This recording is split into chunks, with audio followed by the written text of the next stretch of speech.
Fala, rapaziada. Estamos aí com o nosso primeiro episódio aqui do Em Frente Podcast. Hoje temos aqui duas grandes figuras do movimento freestyle do DF e do entorno, com estilos únicos que se destacam ao ponto de terem o privilégio de serem os primeiros convidados para esse novo projeto. Da End e o senhor Slender. Salve. Conversar com vocês, cara, é uma grande oportunidade de aprender e de me surpreender. Eu, assim, o da End com a filosofia, né, dele, o Slender com a versatilidade, pô, que a todo momento se reconstrói, se reinventa. Muito obrigado por esse bate-papo. O Em Frente Podcast é isso, uma conversa, uma forma da gente reconhecer as pessoas, reconhecer o trabalho de vocês, reconhecer a trajetória que vocês tiveram, e é uma forma de eu agradecer por vocês terem em algum momento passado na minha vida e terem acrescentado muito no meu desenvolvimento, cara. Parabéns pelo rolê de vocês, parabéns pela trajetória que vocês estão construindo, e cara, esse aqui é o Em Frente Podcast, episódio número 1. Gratidão, a honra é toda nossa. Pra gente começar, assim, né, pra o pessoal conhecer vocês também, acho que foi até a primeira pergunta que eu fiz quando conheci vocês, velho. Me fala um pouco da End, vamos começar aqui por você. Um resumo da sua vida aí até o momento, assim, como é que foi a sua vida? Em Speed Flow, normal? Não, na sua vida pessoal, velho. Meu nome é... Sem ser Speed Flow. Tá, meu nome é Paulo Henrique Araújo dos Santos Júnior e eu nasci no Gama e eu comecei a me envolver com rap freestyle, tipo, muito cedo. Mas a primeira coisa que eu queria falar a respeito dessa história é a primeira vez que eu conheci o rap. Foi com 9 anos, com um colega meu, na terceira série, ele apareceu com um rap decorado e eu fiquei abismado com aquilo, maravilhado como é que ele conseguia fazer aquilo. Aí eu fui e perguntei pra ele de quem era aquela música e de quem tinha feito e tal. Aí ele foi e me mostrou que era do WT, chamado Maloqueiro Sou Eu. Aí ele me passou uma fita na época que tinha a música, né, gravada. E eu levei pra casa e eu fiquei redigindo, transcrevendo tudo que tinha ali pra poder também memorizar e cantar junto com ele, que eu queria, tipo, fazer esse duo com ele. Qual idade era essa aí? Ah, eu tinha 9 anos. 9 anos. Exato. Aí eu lembro que, tipo, foi uma experiência incrível, porque foi a primeira vez que eu gravei um rap completo do começo até o final. Aí, na outra semana eu fui, voltei, devolvi a fita pro mano, e ele, tipo, perguntou se eu tinha gravado. Aí eu comecei a cantar pra ele de cor. Aí ele, caralho! E eu fiquei sentindo a mesma coisa que eu senti quando eu escutei ele fazendo a primeira vez. Aí, desde então, tipo... O da End, ele tem um pouco dessa história, assim, ele é muito intenso, então ele decora tudo, ele sabe muita coisa, ele... Esse rap em si foi muito significativo pra mim na época, porque era uma música que, tipo, eu gostei muito das rimas, saca? E, tipo, eu fiquei maravilhado como é que as rimas eram feitas nessa música, inclusive pela melodia dela. E o WT, na época, se eu não me engano, não era uma música, tipo, atual, era uma música antiga. Mas eu lembro que foi o primeiro rap, de fato, que eu escutei, que eu memorizei, que eu gravei. E foi junto com um mano que futuramente me apresentou vários outros tipos de influência. Eu queria que você falasse mais, assim, da sua vida, da sua infância, onde é que você nasceu. Eu nasci no Gama, sempre estudei em escola pública, durante mais ou menos o ensino fundamental até o ensino médio. Ensino fundamental eu estudei na Escola Municipal Cidade de Jardins, que hoje tem outro nome de uma professora que faleceu. Escola Municipal Eunice agora. E boa parte da infância todinha foi, tipo, brincando com meus irmãos, brincando na rua, né? A Valparaíso, na época, não tinha ainda asfalto, então era, tipo, nas ruas de terra, desbravando todo o bairro, junto com meus primos também, que eram bem da rua. Foi eles que me ensinaram que era malandragem da rua. Foi os primeiros momentos que eu tive contato com as malandragens, tipo, de vigiar carro pra jogar fliperama, de invadir casa do vizinho pra roubar cana. E de soltar pipa praticamente quase o dia todo. De jogar bola na rua, de, sabe, conversar com os vizinhos na calçada, de andar pra cima e pra baixo e conhecer o movimento mesmo da rua em si. Uma malandragem que eu devo muito aos meus primos, por sempre ter me apresentado esse mundo. Porra, que massa. E você, Slender? Conta um pouco aí pra gente, velho. Como é que foi esse seu início da sua vida, assim, né? Eu gosto de fazer essa pergunta, porque quando a gente vê os MCs na batalha, a gente só vê um pequeno corte daquela pessoa, e é dentro de um personagem, inclusive, porque vocês carregam sempre os vulgos, né? Então, assim, sim. E vocês, né, cada ser humano é mais do que isso, né? Não é só aquele 45 segundos de rima, né? Por isso eu acho que essa pergunta é interessante por isso. Fala pra gente aí, como é que foi, assim, a sua infância, o seu nome, né? Porque sim, Muita gente não sabe, né? A maioria me conhece mais como o Slender mesmo. Porém, atrás do Slender tem o criador de vários personagens, e um deles é o Slender. E o nome desse criador é Rodrigo, o Rodrigo de Souza, né? E a minha infância, o meu começo de caminhada foi totalmente diferente. Assim, as ruas de terra estavam presentes demais, só que não perto de grande capital, né? Eu sou do interior da Bahia, eu sou de um município chamado Coaraci, que significa do Guarani Terra do Sol. Terra do Sol, realmente, a gente tem 2 sóis para cada cidadão, né? E assim, uma cidadezinha pequena hoje deve ter em torno de 17 mil habitantes, juntando a área urbana com zona rural. Deve ter a maioria da população em zona rural. Então, a cidade em si é uma cidadezinha pequena, né? Bem conservadora. E foi lá que eu cresci, onde eu passei até os 21 anos de idade, até vir pra cá, antes de nascer o Slender. E a minha infância foi muito pautada na música, né? Como todo baiano, que a gente vai falar muito desse começo da música de vocês. Assim. A galera tem essa noção, né, de que todo baiano é artista. E realmente, né, eu convivi muito com isso. Eu via meu tio, às vezes, tocando violão, de vez em quando, porque ele tinha a rotina do trabalho e tudo mais, e sustentar a casa, ele foi meu pai de criação. E aí eu via ele tocando violão de vez em quando e eu ficava enchendo o saco dele pra eu tocar violão também. Até que um dia, eu ainda lembro, a mensalidade da aula era R$10. Era 10 conto, velho. Ele pegou 10 conto, pagou pro amigo dele que dava aula de violão e eu comecei a tocar. Então, quando eu descobri o violão, descobri a música, eu parei de brincar na rua. E como é que foi a sua vinda pra cá, pro DF? Pro DF em torno foi no dia 31 de dezembro de 2018, né? Eu tava em um momento meio conturbado de um outro personagem meu, que era o Coração, que existia antes, né? E aí o Coração tava meio conturbado com a cena da música e tudo mais e resolveu ir para um local onde ele conhecia muita pouca gente. Na verdade, não conhecia praticamente ninguém.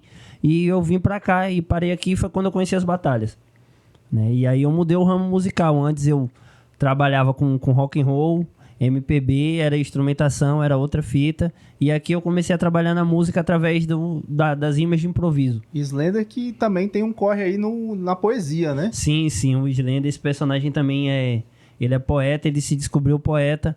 E ano passado, né, a gente conseguiu se consagrar o primeiro representante do estado de Goiás no Campeonato Nacional de Poesia, que é o Slam BR, um campeonato que já rola aí há 15 anos.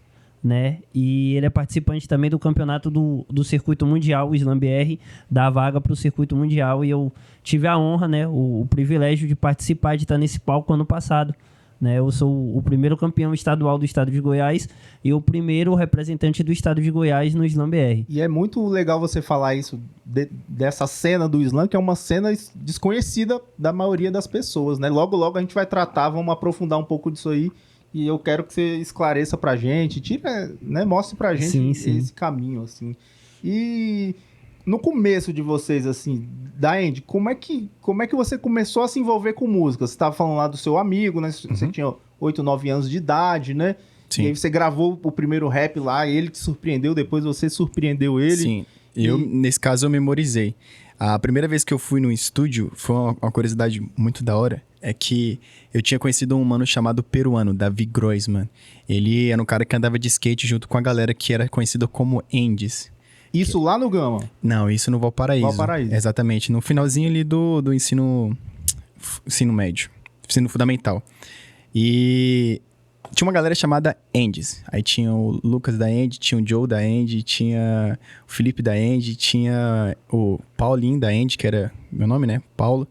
E essa galera meio que se dispersou, né? Ela se esvaiu. A gente tinha um sonho de montar um coletivo que era realmente o que significava Andes, era a evolução natural do skate. Só que era a única pessoa do grupo que fazia rima, que fazia rap, né? E o Davi, ele também se envolvia com rap, só que no Peru. E ele, quando eu conheci ele tinha umas músicas, tipo, queria gravar, e ele queria gravar muito música comigo. Aí, a primeira vez que eu fui no estúdio, ele me levou exatamente pro estúdio WT, que fica lá no Céu Azul. Então, o primeiro cara que eu escutei a rima, que eu memorizei e gostei de rap, foi o primeiro cara que eu consegui gravar uma música no estúdio.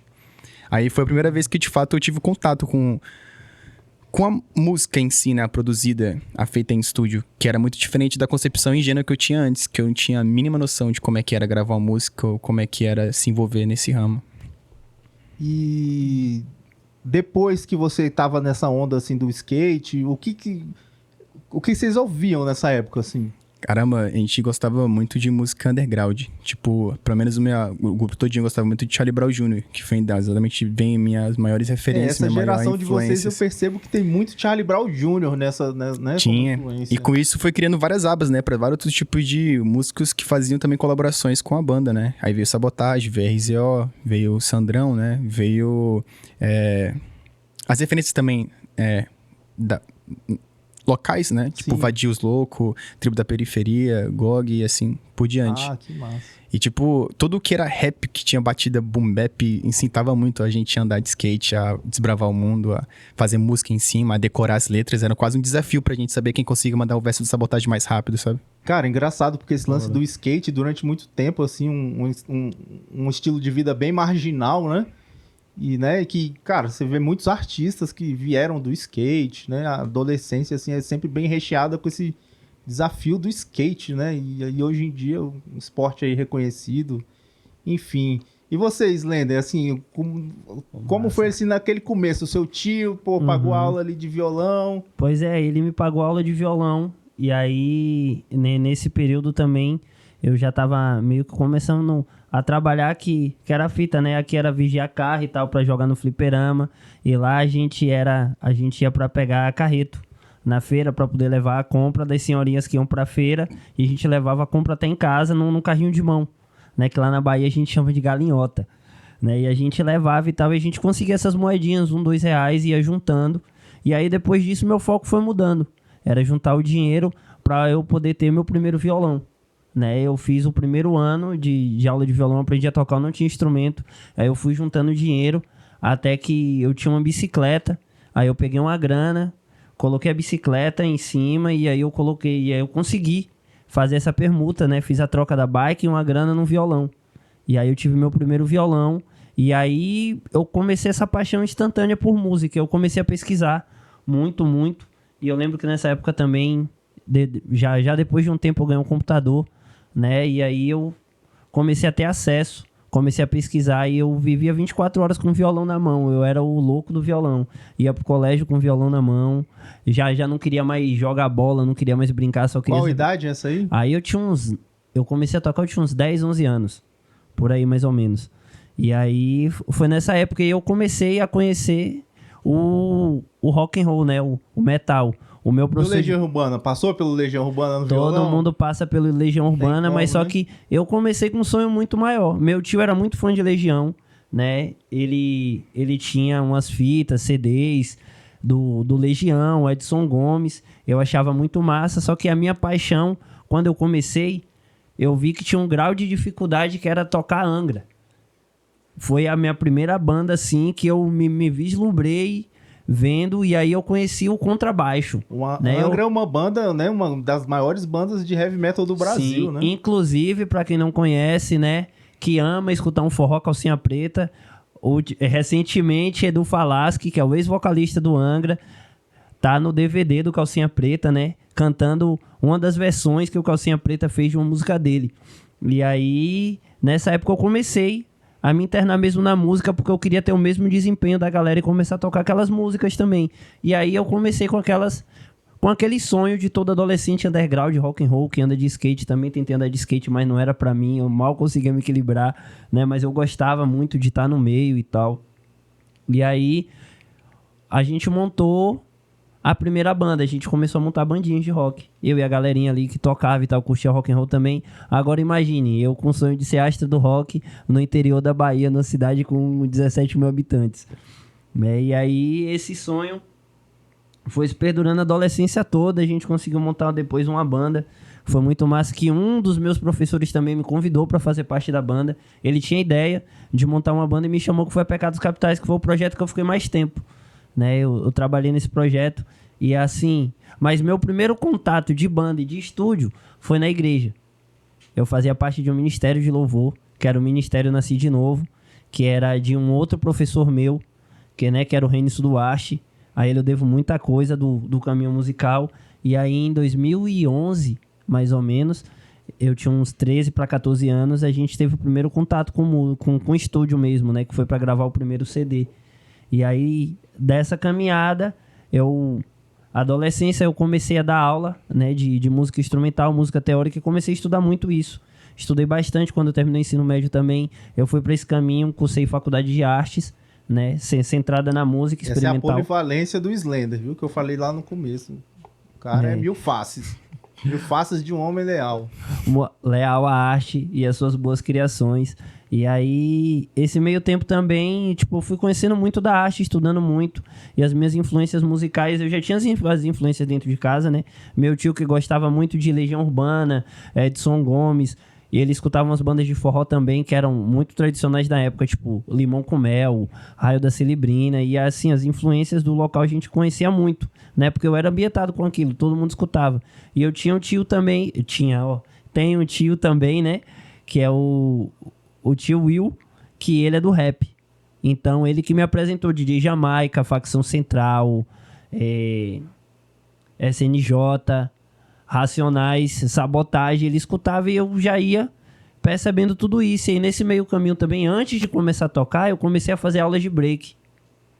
Né? A polivalência do Slender. Eu comecei fazendo aula de break ainda antes de tocar, quando eu tinha uns 7, 8 anos e tal. Porque eu queria ser descolado que nem meu tio. Meu tio escutava rap e tal, e eu achava muito da hora. Tá, Andy, você teve uma figura, assim, como o Slender teve o tio dele? Tive. Igual você falou assim, pô, queria ser meu tio.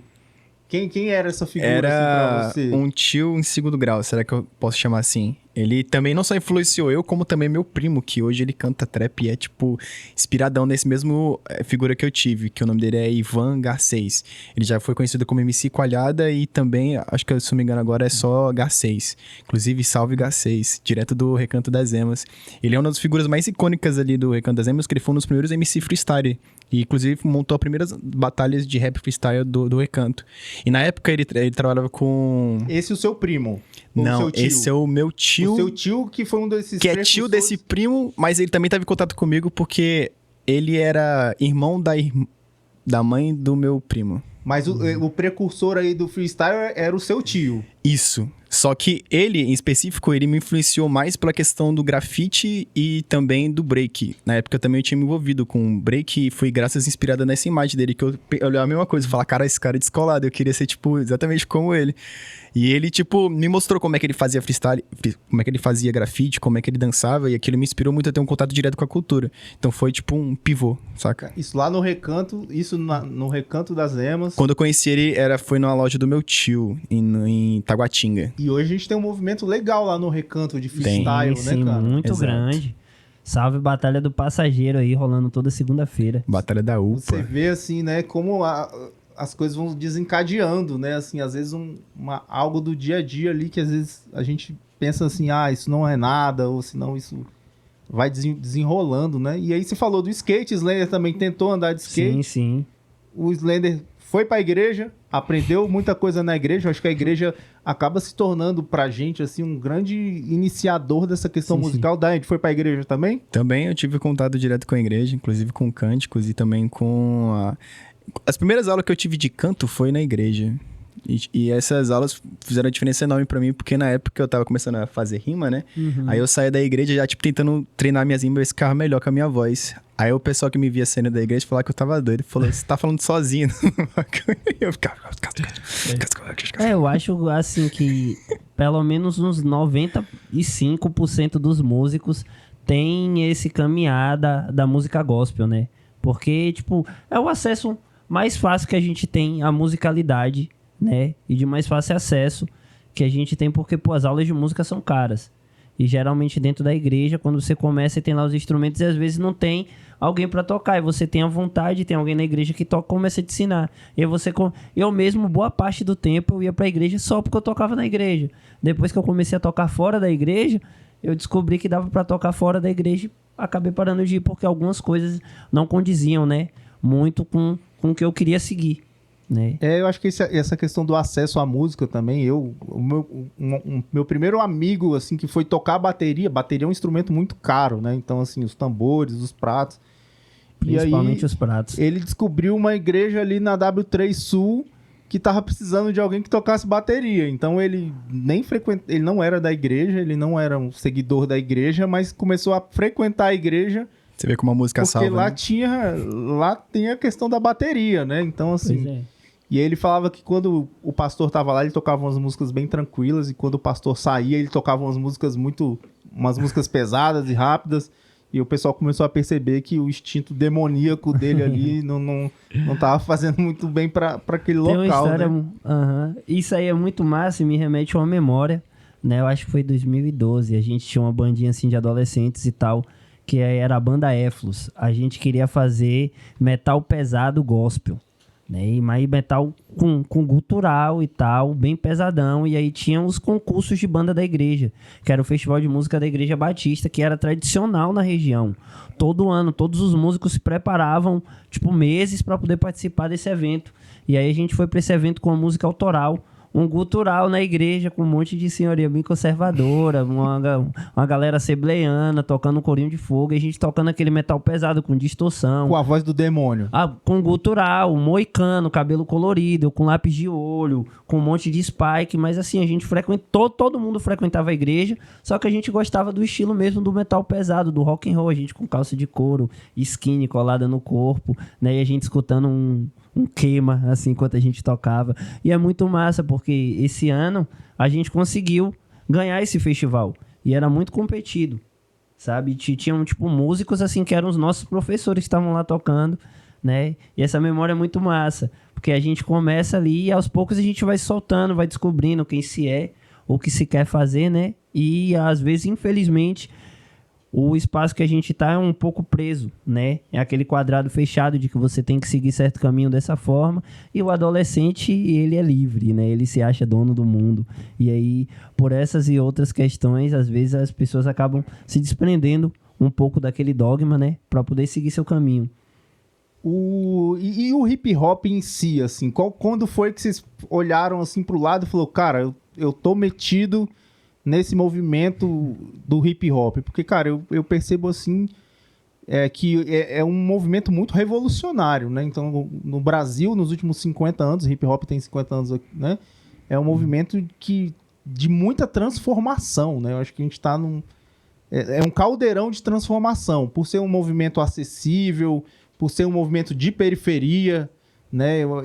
E assim, como é que foi vocês lá no... A hora que você olhou pro lado e falou, cara, eu tô aqui no hip hop. Eu olhei pro lado, cara, eu sou isso, eu sou o hip hop. Quando foi isso? O rap, ele é, tipo, uma coisa muito natural na quebrada, né? Tipo, às vezes você escuta carro passando pra cima e pra baixo, o seu vizinho escuta. É tipo um estilo de música que já é familiar aos ouvidos. E eu já, tipo, desde pequeno sempre me vi envolvido em música ou só por consumir ou também por estar tentando produzir de alguma forma. Meus primeiros contatos com rap escrito foi na escola, né? Mas antes de envolver diretamente com a cultura hip hop, eu me envolvi através do grafite. Depois foi através do break. E agora, inclusive, através do rap freestyle, a arte do MC. Mas eu vejo também a arte do rap freestyle, uma coisa separada das batalhas, uma coisa mais natural que já me fazia ser parte do movimento, ainda não fazendo parte dele. Porque eu usava o rap, tipo, por escrita, como uma forma terapêutica e também como uma forma de poder me empoderar para poder lidar com traumas e poder me curar das era coisas. Era sua vazão ali, né? Era minha vazão, exato. E existe essa grande diferença entre fazer parte e ser parte, né? Porque eu vejo, por exemplo, que o meu contato com o rap ele foi precoce, mas por estar vendo um ambiente como o Valparaíso, não é um ambiente rico de muito movimento cultural que é famoso e tem renome por isso, saca? Então, os movimentos aconteciam de uma forma tão alternativa, underground, que era muito desconhecido para as pessoas que tiverem vontade de participar e querer entrar no movimento e produzir coisas. E eu fui me ver no meio disso um pouco mais recente, quando caiu a ficha pra mim que era isso que eu queria fazer, porque eu não tinha mais nada que eu conseguia fazer tão bem quanto uma coisa que eu amo fazer. Quando foi esse momento, assim? Foi em junho, meio do ano de 2022. Recente, então. Recente. Mas tive vários contatos esporádicos com a cultura ao longo desse tempo até chegar a dar um mergulho profundo, né? Eu vejo como se fosse uma piscina que tava vendo como é que era a temperatura, eu colocava o pezinho, depois eu colocava a perna toda e depois eu mergulhei com tudo. E eu vi que era realmente aquilo que eu queria, saca? Foi literalmente a partir dessa época, mais ou menos. E você, Slender? Nossa, é assim... A hora que você olhou pro lado e falou, cara, eu não sou roqueiro, eu sou hip hop. Pois é, isso aí aconteceu justamente quando eu vim pra cá, né? Em 31 de dezembro de 2018, eu saí da Bahia, cheguei aqui no dia 1º de janeiro, passei a virada dentro do baú. E aí, quando eu cheguei aqui, eu já conhecia o movimento das batalhas, inclusive já tinha ajudado a organizar um dentro da universidade, onde eu era discente. E aí... Você é formado em artes? Não cheguei a formar. Eu completei 80% do curso. Legal. É o caminho que a gente também chega... exato. Era o F Bahia? Era o FSB, Universidade Federal do Sul da Bahia. E aí, quando eu saí de lá e vim pra cá, eu já conhecia as batalhas. Só que lá na região acontecia 2 batalhas. Não, 3 batalhas. Tinha uma batalha em Ilhéus, né, que era 70 km de distância de onde eu morava. Aí tinha a batalha em Itabuna, aquela batalha do Beira, só acontecia uma vez no mês. Aí tinha um brother meu, que ele que me apresentou o freestyle, que é o Sertão MC. Hoje em dia tá em Portugal, salve Sertão. E aí, o Sertão, ele ia pra batalha do Beira porque ele já batalhava, né? E eu só zoava ele, eu fazia rima só pra zoar ele. Ele vinha rimar comigo, eu ficava só tirando onda, tá ligado? Gastando. E isso em 2013. Quando eu comecei a acompanhar a cena das batalhas e tal, era o começo da família de rua, do duelo de MCs, né? E aí já tinha também batalha de conhecimento, eu já acompanhava pelo YouTube. Consumia muito, mas eu comecei a rimar em 2019, quando eu cheguei aqui e vi que tinha uma batalha em cada esquina. Quando eu cheguei no entorno, no Valparaíso, tinha a batalha da Taça de Sangue, né? Aí quando eu vim a primeira vez pra cá em 2013, existia ainda a Praça é Nossa. E eu fui pra assistir porque eu assisti em vídeo. Né, eu vi os caras, vi a Batalha do Museu, vim pra assistir a Batalha do Museu em 2015, ficava vislumbrado. Qual foi a primeira impressão sua quando você viu a Batalha do Museu ao vivo? Porque a Batalha do Museu, é uma batalha icônica dentro do cenário. A maior batalha do país do Brasil, né? Por muito tempo. Eu acho assim que as batalhas que são hoje, né, tem essa fita do mainstream, começou nas batalhas daqui. Primeiro Batalha do Museu, depois Batalha do Relógio, né? E assim, quando eu vim pra cá, eu vi a Batalha do Museu, eu vi o Zen rimando de perto, vi o Alves rimando de perto. Você só via esses caras na internet? Eu não tive nem coragem de chegar pra conversar com os caras, porque pra mim os caras eram intocável, sabe? Tinha 1 ou 2 amigos que faziam aquilo lá na região e assim, não faziam no mesmo nível dos caras, se ligou? Pra mim os caras eram intocáveis. E aí, em 2019 eu vim pra cá e como eu comecei a morar aqui, eu descobri que tinha batalha todo dia. E lá na região, você tinha que viajar 70 km uma vez no mês pra botar nome no sorteio e tentar rimar. E eu nem tentava, porque eu sabia que, nossa, mano, trabalho do caramba só pra rimar, pô. E às vezes perder na primeira fase eu não ia. Então, quando eu vim pra cá, eu comecei a rimar. Aí eu coloquei o nome na primeira batalha, que foi lá no Jardim ABC. Vou perguntar aqui sobre a primeira batalha de vocês. Suave. Mas é louco, porque eu fiz um levantamento no começo desse ano, assim. Quantas batalhas no DF em torno. Nossa, e eu usei como pesquisa só o Instagram. Né? Então eu olhei o Instagram dos MCs e, cara, eu contei mais de quase 70 batalhas, assim. E muitas dessas batalhas semanais. Simultaneamente. E aí tem dia na semana aqui no DF, no entorno, que você tem 4 ou 5 batalhas e são batalhas extremamente concorridas, assim. Com grandes nomes. Com grandes nomes e com os MCs, assim, que você olha e fala, cara... E eu até tenho essa curiosidade de fazer um levantamento de quantos MCs tem no DF em torno, mas assim... Daend, você tinha essa ligação com o museu também? Porque eu acho que o museu, Sim. dentro dessa cena DF do Brasil, já é algo muito relevante. Pra gente que é aqui do DF, do entorno... Cara, é uma coisa de louco, assim. Sim. Eu tava na casa da minha ex-namorada e na época eu não sabia que existia a Batalha do Freestyle acontecendo na rua, sabe? Nos ambientes, assim, abertos, do movimento mesmo sendo feito ao vivo. As primeiras batalhas que eu vi foi no YouTube, foi do Emicida. Na época tinha a Liga dos MCs e a Batalha da Santa Cruz também, que já tinha alguns vídeos disponíveis na internet. Só que um dia, aleatório, ela foi e colocou pra mim uma batalha que tava acontecendo no museu. E eu achei aquilo absurdo, porque era um lugar que eu passava assim, com frequência, mas eu não sabia que acontecia alguma coisa ali. Aí eu conheci a Batalha do Museu mais ou menos uns 5, 6 anos depois que ela já existia, já. Então, tipo, já tinha vídeo com milhões de visualizações e eu não tinha uma noção, porque realmente não era uma coisa que eu via como um convite aberto de conhecimento geral do meu ciclo, porque a maioria das pessoas realmente não estava interessada nisso. Eu estava interessado porque eu gostava de fazer e eu não sabia o que acontecia e eu me sentia um pouco culpado, inclusive, por não ter conhecimento. Mas logo depois que comecei a devorar os vídeos do museu, eu fiquei muito tentado a ir lá e conhecer pessoalmente. E, tipo, a primeira batalha que eu fui, não sei se já tá entrando nesse tema, mas não foi a batalha do museu, embora eu tivesse muita vontade, porque foi uma que acontecia na quarta-feira, que foi durante a semana, durante a batalha da escada. É uma curiosidade, assim, que eu tenho, assim, sempre tenho, quando eu vejo vocês lá nas rodas de rima, nos duelos, nas batalhas, é isso, assim. Aí eu ia perguntar pra vocês exatamente isso. Qual foi a primeira batalha que vocês foram pra rimar? Pra rimar ou pra assistir? Pra rimar. Pra rimar foi diferente da pra assistir. A primeira batalha que eu assisti pessoalmente foi a batalha da escada. A primeira batalha que eu fui pra rimar foi a batalha da escada lá na UNB, Isso, né? toda quarta-feira, na UNB. Aí você foi lá, como que você chegou até a batalha da Através escada? do ciclo de pessoas que estudavam no UNB e me falavam muito sobre a batalha da escada, que eles escutavam as rimas que eu fazia, saca? Então eles falavam, pô, você podia ir lá batalhar e tal, só que eu não via aquele mar de pessoa, eu falei, nem fudeu. Foi a primeira vez que eu vi mais de 400 pessoas reunidas pra assistir batalha e aquilo ali foi coisa de louco, eu fiquei tipo, cara. Você estuda na UNB? Estudo, exato. Ah, então você tava inserido ali, mas não... Na época eu não estudava ainda. Ah, tá, você não estudava Exato, lá. Não, Então, não estudava ainda. vamos dizer assim que a batalha da escada te incentivou a entrar na UNB porque você queria participar da escada? Eu fiquei muito tentado. Eu falei, caramba, se eu conseguir entrar nessa universidade, com certeza eu vou dar um jeito de batalhar aqui um dia. Aí, a primeira batalha que eu fui, de fato, foi a Batalha da Ocidental. Como público? Como MC Como mesmo, MC. sabe? Mas na época eu não fazia o corre de batalhas. Eu fui pra batalhar porque eu sabia que era uma batalha pequena e uma oportunidade pra eu poder saber como é que era meu desempenho. Batalha Ocidental, que até hoje ela... Existe, só que na época era bem diferente do que é hoje, muito diferente. Inclusive, na época tinha poucas pessoas que rimavam lá, saca? A primeira vez que eu fui pra batalha mesmo, na Batalha Ocidental, tinha dado tipo 5 MCs, saca? E de público tinha 2 pessoas. Então você foi ali até pra completar a lista, né? Foi Quem no quer dia, aí? foi Completa no a dia que eu lista. conheci o Pretinho, inclusive. Que eu tinha chegado no local da batalha e não era o local lá.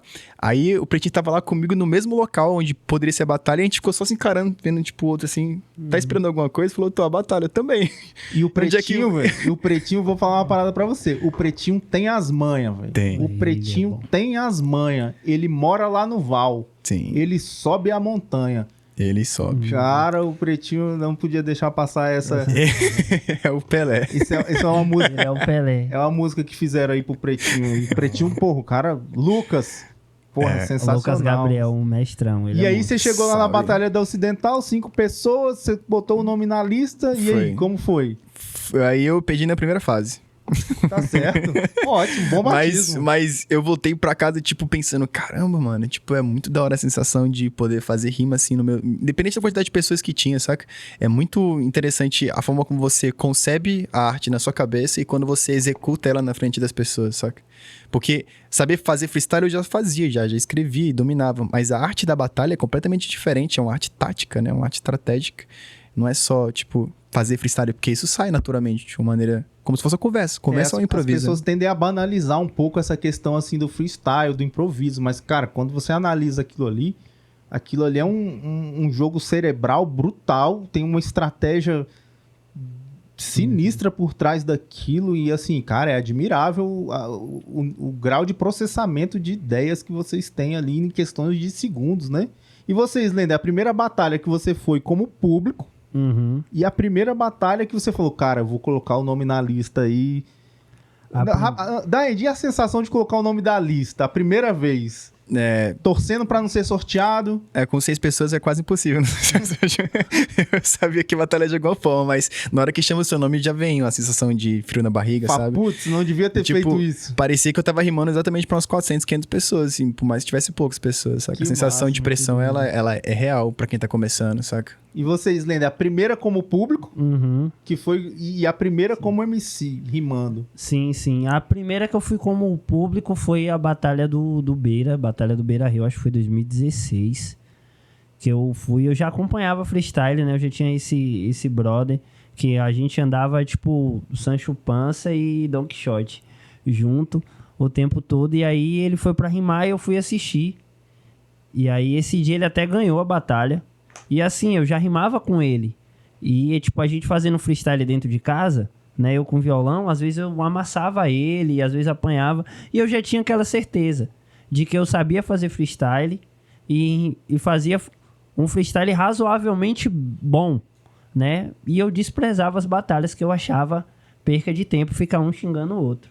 Cara, eu já tive esse pensamento também. Era Eu uma a- coisa que me afastou inicialmente das Sim. batalhas, era esse duelo Era de um agressão. agredir o outro, era uma coisa Então, que me afastou. Pra mim não tinha necessidade, pra mim era mais legal pegar o violão e ficar meia hora fazendo um freestyle sobre temas da vida, filosofando com palavras que combinam, do que ficar xingando o outro. Mas hoje eu entendo a lógica Hoje eu já da... entendo. Fazer freestyle é diferente de batalhar, Sim, sim. né? Hoje eu tenho essa visão. E aí em 2019, quando eu vim pra cá, eu morava no Jardim ABC, tava passando um domingo, tá a galera batalhando. Eu falei, mentira que rolou uma batalha aqui. Aí cheguei com a galera, assisti e perguntei se eu podia participar na próxima semana. Fiquei na minha, quietinho. Qual foi a batalha? Desculpa. Batalha da Praça. Foi aqui já. Lá no Jardim ABC, né? O Jardim distrito ABC do... no Ocidental. Aqui, quando Isso. você já tinha se mudado. Isso, já vindo tinha, da isso Bahia. já era 2019. Lá na Bahia, você como... Eu só ia assistir, ajudei a organizar a batalha, mas ia pra assistir, nunca ia como MC. Eu consumo batalhas semanalmente ou diariamente desde 2013. Já era bem familiarizado, só que eu não ia pra pôr o nome. Aí eu fui nessa primeira, MC Digão. Fui a primeira, participei como MC Digão, cheguei na final e perdi na final. Da Andy, o seu primeiro vulgo na batalha foi da Andy, já? Sempre foi da Andy. Aí o meu foi Digão. Aí essa foi a primeira batalha. Nunca vou esquecer. O primeiro MC que eu perdi foi o Tom Costa também, que é um artista multifacetado, dançarino, músico, muito sangue bom. E aí foi essa primeira batalha. Foi a primeira que eu colei. Aí daí eu fui de novo na outra semana, e na outra semana eu não consegui batalhar. Aí me mudei, descobri que tinha as batalhas no Jardim Gá, no Valparaíso, comecei a colar e todo dia eu tava em batalha.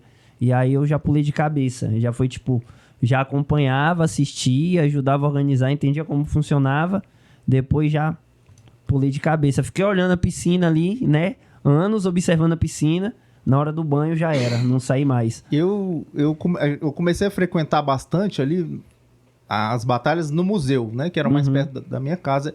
Eu não lembro de eu ter visto vocês nesse primeiro momento. Assim, minha primeira lembrança de Slender e da Andy é numa batalha que é a Batalha da Escada, que também é perto da minha casa. E assim, cara, a primeira vez que eu vi, eu pensei, pô, esses caras são diferentes, assim. Vocês têm uma proposta diferente, assim, do rolê. Foi o que me chamou a atenção.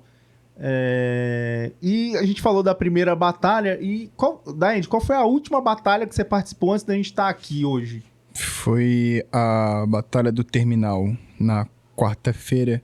Batalha Terminal CI em Ceilândia. Eu cheguei na final junto com meu mano Cigano.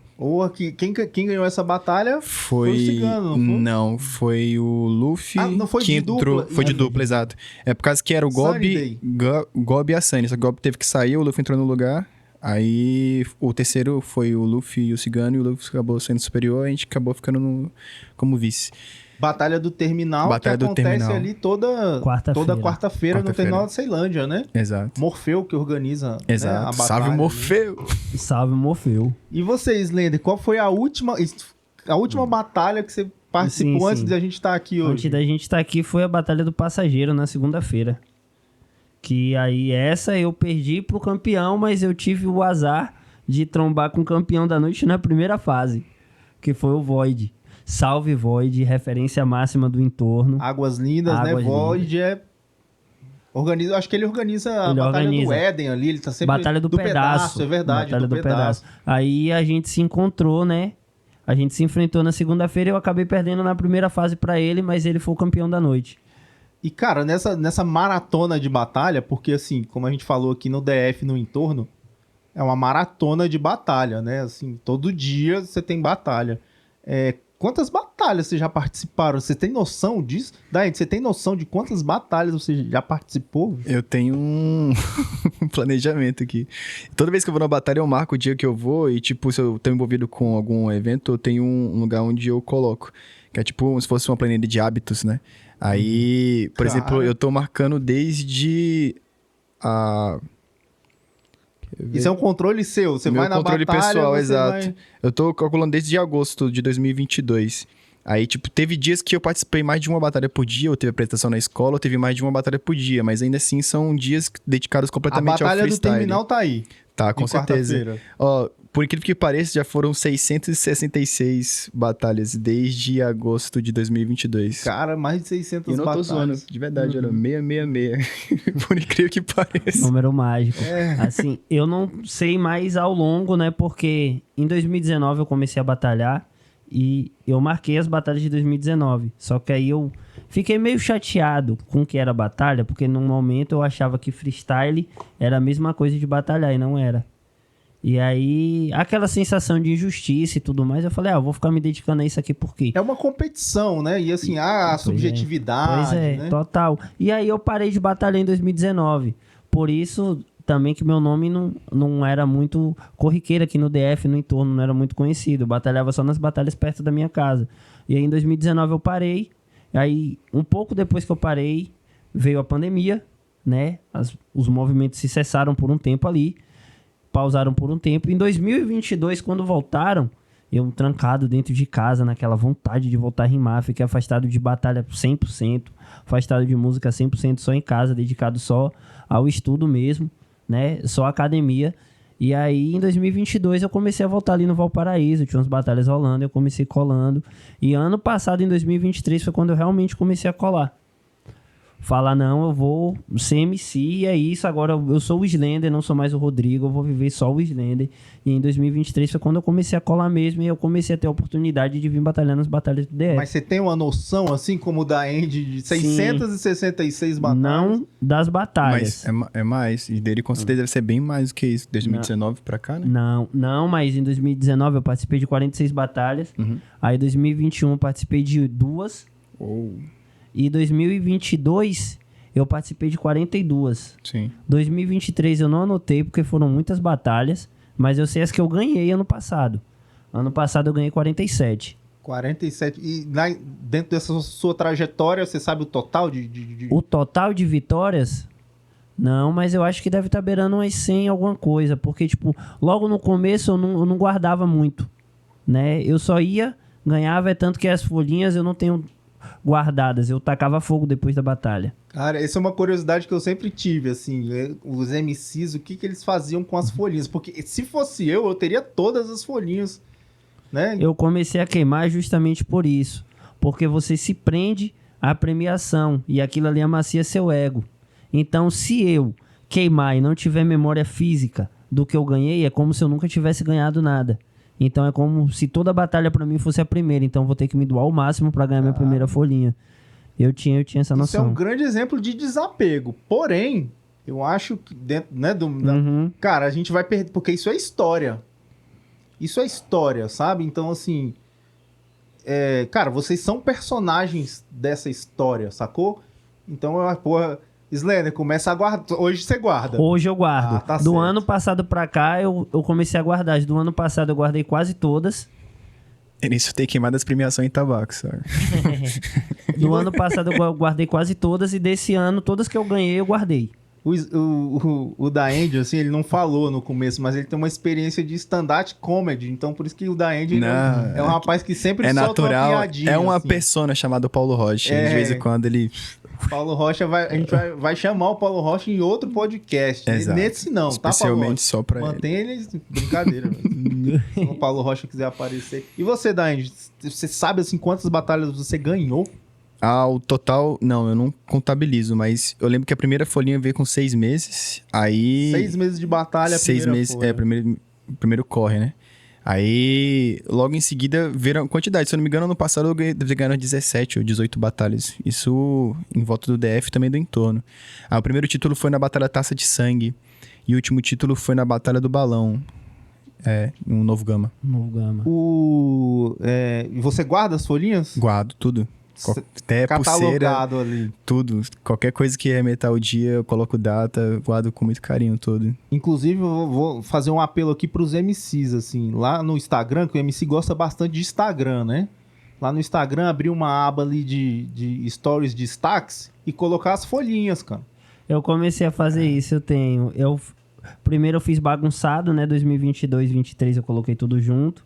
E esse ano eu tenho um destaque só para as folhinhas desse ano. Marcar ali dentro desses stories, até marcar quem foi que se enfrentou e tudo mais, porque eu acho que isso fomenta e vai divulgando, né? Então vocês vão assim compartilhando, né, entre vocês, assim. Eu acho isso muito interessante. Eu acho que o Instagram, a gente começar a usar ele não de uma maneira para divulgação única e exclusiva sua, mas de quem tá em volta ali, né? O coletivo, ele sempre tem um alcance maior, né? Isso, até porque... Se a gente pensar dessa forma... Eu penso assim, que as mídias sociais hoje, da forma que trabalharam isso na nossa mente, é pra gente ter aquele egocentrismo de a minha vida é boa, né? Só coisas boas, sou eu ali, o centro daquela mídia social sou eu. Mas eu acho que a gente pode subverter essa ideia a partir disso. Cara, essa mídia social não é só minha, é minha e daqueles que estão em volta, né? Então vou falar de quem tá em volta ali. Eu acho que é uma parada, uma boa ideia essa aí, hein? Colocar lá as folhinhas, entrar lá, pô, não conheço o Daend, entro lá. Qual que é o seu Instagram, Daend? É @DAEND, Daend. Slender, qual que é o seu? É só colocar aí Slender igual o personagem do filme de terror, Carcará, que vai aparecer.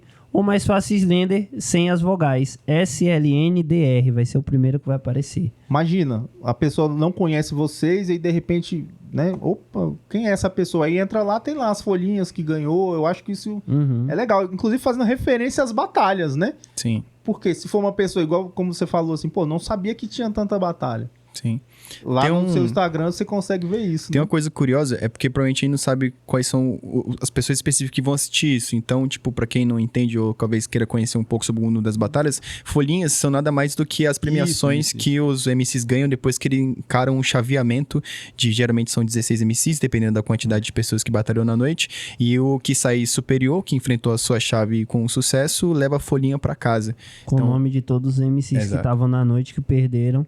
Aí, por isso é muito comum a gente escutar em batalhas que vai se riscar o nome do oponente, né? Que é uma ofensa grande você chegar pro outro MC e falar que vai riscar ele da batalha. Que ali no final da noite o nome dele vai estar com um risco em cima, que aí ele foi o perdedor da batalha. E só o campeão não tem o nome riscado. É a tradição das batalhas. É, cara, muito legal isso. E dentro dessas várias batalhas que vocês participaram, Daend, qual que foi aquela assim que tá na memória e, porra, você pensa, porra, essa batalha eu fui muito bem, assim, nesse dia eu tava inspirado, assim. Desde quando eu comecei a colar na batalha desse cara, eu tinha colocado na minha cabeça que um dia eu vou ganhar essa batalha. Tipo, desde quando eu pisei lá. E demorou muito tempo pra mim poder batalhar lá a primeira vez, que eu colava várias semanas e não era sorteado. Ia do Valparaíso, gastava um horror de passagem, não era sorteado durante várias semanas. Aí, as primeiras tentativas sempre parando primeira, segunda fase, até chegar a primeira vez na final. E foi a final contra o meu mano Cigano, que antigamente se chamava Gabriel, o poeta, né? Agora é Cigano, com 2G e 2N, segue no Instagram. E ele é um cara que toda vez que eu tenho um encontro, um confronto lírico com ele, a batalha é sempre incrível. Cara, você e o Cigano, o duelo de vocês é sempre fenomenal mesmo. Fenomenal. Nesse dia eu lembro que eu, tipo... Você é maluco. Eu teve que usar... Cara, então... Teve que usar, tipo, ali uma potência de uma pressão espiritual mesmo, porque o plano do canal tava, tipo, deixando pra baixo e a gente tava acendendo liricamente, saca? Porque era rima daqui, rima dali, e o público junto vibrando, saca? E, tipo, pela quantidade de pessoas que tava ali em pé, mandando energia pra gente, recebendo de volta, e a gente mandando a energia de volta em rima pro pessoal, é uma coisa completamente marcante. Essa é uma das batalhas. Teve várias outras, inclusive, não sei se vai dar tempo de falar, mas essa foi uma delas. Conta mais uma, então. Podemos dizer assim que batalhas com o Cigano são sempre memoráveis? Todas. Não teve uma que não foi. Desde o primeiro confronto que a gente teve na Batalha da Alvorada, que eu tenho gravado até hoje, foi primeira vez. E desde a primeira vez que eu vi ele, eu falei, caramba, eu quero rimar com esse cara, só pra... Porque eu gostei do estilo dele. É uma coisa muito parecida com o que eu gosto de fazer também, que é o real freestyle, saca? E quando eu batalhei com o meu mano o Wolf na batalha do Covil, é uma batalha que tá voltando agora, que deu uma pausa, mas na época, tipo, foi alguns meses atrás, o Wolf era meu carrasco. Assisti o Wolf poucas vezes, mas ele é muito bom mesmo. Ele é muito bom, ele é um destaque da Santa Maria. E o Wolf era meu carrasco cabuloso. E eu lembro que toda vez que eu batalhava com ele, eu, tipo, sentia uma certa pressão, porque eu sabia que ele era bom, né? E ele também tem um estilo bem tenso. Então eu tinha que achar uma maneira de conseguir fazer com que a batalha ganhasse um mesmo patamar ali, porque eu sabia que ele tinha tanto potencial como eu também tinha. Então, essa batalha batalha, a gente acabou batalhando 1, 2, 3, umas 4 vezes. E na 4ª vez que a gente batalhou na Batalha do Covil, eu lembro que a mesma essência da batalha contra o Cigano na escada tava com todo mundo reunido assim, e a gente, nenhum dos dois desperdiçou nenhuma linha, saca? E o incrível é que as melhores batalhas que você tem nem sempre são gravadas. E às vezes só fica na memória das pessoas que estavam lá. E, tipo, eu lembro que nesse dia a plateia mesmo ficou divididona, assim, em saber quem é que ia voltar. E o Wolf acabou sendo superior. Mas foi foda. E você, Slender, assim, qual que é as 2 batalhas assim, mais marcantes que você fala, porra, essa batalha eu tava... Eu era fantástico. Eu acho que eu nem vou falar tanto assim de desempenho meu mesmo, mas pela edição e sim o momento de ter chegado, sabe? Porque assim, se eu for falar de desempenho, tem algumas que no dia, eu consegui surpreender, né? Tipo, digamos, eu era a zebra. Eu era o cavalo que ninguém tava apostando e tinha os cavalos ali que eram uma aposta principal e no dia eu consegui ganhar e pegar uma chave muito difícil, né? Já teve dias assim. Mas as batalhas mais marcantes pra mim, eu acho que a do estadual ano passado, batalha, né, do duelo estadual goiano, porque quando eu comecei em 2019, eu já comecei com um propósito. Se eu vou ser MC, eu tenho que pisar no palco do Nacional. Meu propósito é esse. Porque ali são os melhores do ano atualmente. Então, esse é meu propósito. Aí no primeiro ano que eu realmente tentei o estadual, que foi ano passado, eu consegui chegar. Aí eu consegui chegar lá. E assim, a competição como um todo, mas a minha batalha com a KM foi muito massa, né? Eu gostei muito. KM que foi a campeã nacional de 2023. Foi ela que me tirou do estadual. Foi ela que conseguiu me parar no estadual. Que até então, eu, digamos, naquela época eu tava meio que imparável. Eu tava, tipo, todas as batalhas que eu tava colando, eu tava ganhando maioria, tava perdendo poucas batalhas. E assim, um pouco antes de acontecer essa batalha, eu fui pro Rio de Janeiro. A edição, assim, de batalha que eu acho memorável pra mim, além da do Coliseu, foi na Independência BXD. Que acontece... Isso lá no estado, na cidade do Rio de Janeiro. Isso, lá no Rio de Janeiro, lá na Baixada. Né? Pra mim, foi a batalha da minha vida. Porque, assim, foi uma batalha que eu tive um desempenho muito bom. Enfrentei os melhores MCs que tem lá na Baixada, tipo, MCs de destaque. Hoje, né, os MCs já estão aí, tipo, saindo a nível nacional, né? E esse dia eu consegui rimar muito bem. E por ser uma batalha fora do estado, você conseguir uma folhinha fora do estado é como se você nunca tivesse rimado. Porque quando você começa a rimar na sua região e uma hora você ganha uma folhinha, a galera já tá começando a se adaptar e a se ambientar no seu estilo de rima. Agora você ir para outro estado que ninguém te conhece, ninguém ouviu teu nome, você tá a primeira vez e você já ganha folhinha de primeira, você tem que estar rimando muito bem. Para mim essas são as 2 batalhas mais marcantes assim da minha vida. Que é a da até o momento, né? A da Independência e o do duelo estadual, a final estadual do ano passado. E, cara, você falou aí de, né, você foi pro Rio de Janeiro, né? Da Andy eu sei que você também já foi para outro estado, para outras cidades, né? Uhum. Cara, como é que é vocês como é que é, assim, essa sensação e esse sentimento de levar, porque, cara, vocês representam uma cena aqui do DF e do entorno, que é uma cena muito unificada nesse sentido. Como é que é ir em outro estado, em outra cidade, e vocês se sentem, assim, representantes dessa cena de vocês? Como é que é esse sentimento de ir para outro estado? Igual você falou, pô, quando você ganha em outro estado é como se você estivesse rimando pela primeira vez, assim. Qual que é essa sensação, assim? Pode começar. Você foi primeiro do que eu? Vamos tirar no par ou ímpar aqui. No par ou ímpar... Eu acho que sair de estado ele saiu primeiro. Porque você foi pra Minas, eu acho que você foi primeiro que eu. Mas assim, eu acho que eu fui mais longe, né? Em questão de quilometragem. Assim, a sensação, você chega lá, a primeira coisa que te perguntam, né? Da onde você é, aonde você batalha. Então, quando você começa a ir pras rodas, a galera às vezes não te chamam nem pelo teu vulgo, te chamam pelo nome do teu estado. Lá no Rio de Janeiro eu escutava muito isso. E aí, Goiás? Vai rimar hoje? Os caras iam me chamar, a lista, quem que vai batalhar? Goiás. Tipo, Spike versus o Slender. Não, Spike versus o Goiás. Sobe pro palco, Goiás, vem cá. E aí a galera já começa a te chamar pela região onde você é, sabe? E aí, quando você ganha, você faz questão de na hora do freestyle do campeão, do que você vai falar depois que você ganha a batalha, ou depois que você tem um momento de fala, mesmo não ganhando, você faz questão de falar, gente, eu não sou daqui, eu tô vindo de tal local, e é realmente, quando eu vejo outros MCs que são daqui indo pra outro estado, quando eu vejo a KM na FMS, como eu tava assistindo ontem, eu me sinto totalmente representado, porque é uma pessoa que às vezes eu tô aqui no circuito de batalhas e tava batalhando com ela, sabe, ela no mesmo corre que eu, sabe, às vezes sem nenhum apoio, gastando dinheiro do bolso pra ir de passagem do bolso dela pra ir batalhar, pra ir atrás do sonho. E hoje tá em um patamar, em uma competição na qual eu quero chegar também. Eu me sinto totalmente representado. E, tipo, é uma responsa, é um peso. Quando você tá rimando, você tem que esquecer disso. Porque se você lembrar disso, enquanto você tá rimando, você deixa aquilo te atrapalhar. Que foi meio que o que aconteceu comigo no Coliseu. O Coliseu é a maior batalha do Rio de Janeiro atualmente, uma das maiores do país. Quando eu tava no palco do Coliseu, que eu percebi que eu tava rimando com o MC, que eu assisti há anos no YouTube, e eu era fã, eu já tinha mandado mensagem pra ele. E ele tinha me respondido, eu fiquei mó feliz porque ele respondeu minha mensagem. E semanas depois, meses depois, eu tava dividindo o palco com ele, sabe? É uma emoção muito grande. Muito grandiosa. Tipo, é um peso realmente você levar, porque você acaba levando o nome da região, né? E é assim, o nível que você mostra lá é o que a galera vai pensar que é o nível do seu local. Você se torna um parâmetro, né? Para as pessoas avaliarem ali a sua cena ali, né? Seu estado, no nosso caso aqui, do DF, o distrito, né? Então as pessoas... Cara, é muito louco isso aí. E você, Daend, assim? Eu já vi minha função, tipo, em levar freestyle pra longe como ser uma espécie de difusor, saca? Quando eu fui convidado pra participar em Paracatu, eu fiquei perguntando pro pessoal da organização se lá tinha alguma batalha que a gente podia ir antes da batalha oficial que ia acontecer, que a gente foi convidado. E não tava tendo movimento lá. Aí eu fui mandar mensagem pros organizadores perguntando se ele tinha como mandar mensagem pros MCs pra gente conseguir fazer um esquenta antes da batalha real acontecer, saca?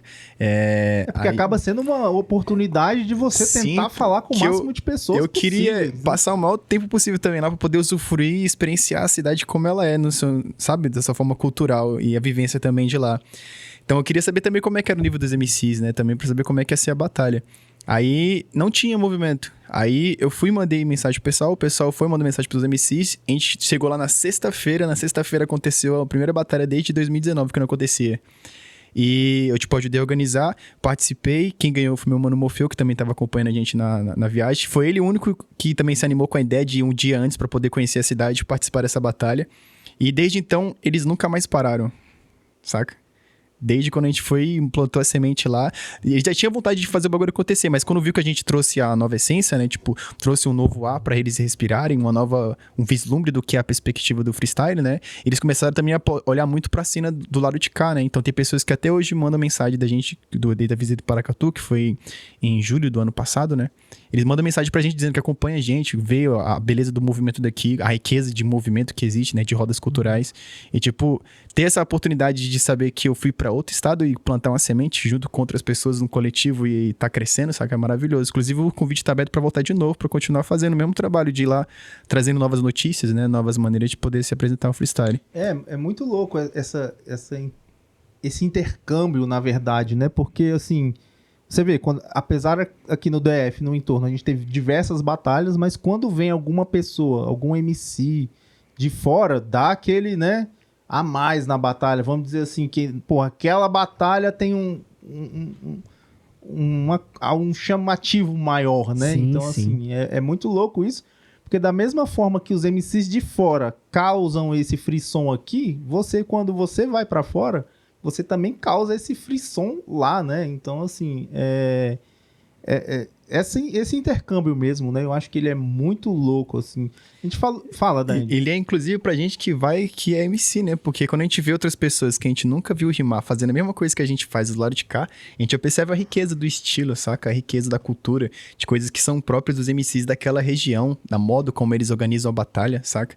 Da forma como eles puxam gritos, gritos que eles conhecem, os MCs que são mais destaque da casa, MCs que são menos, os MCs que têm mais habilidade, aqueles que estão envolvidos com o movimento de fato, os que compõem, os que são poetas, que são rappers, saca? Então a troca de informação, ela é muito rica, saca?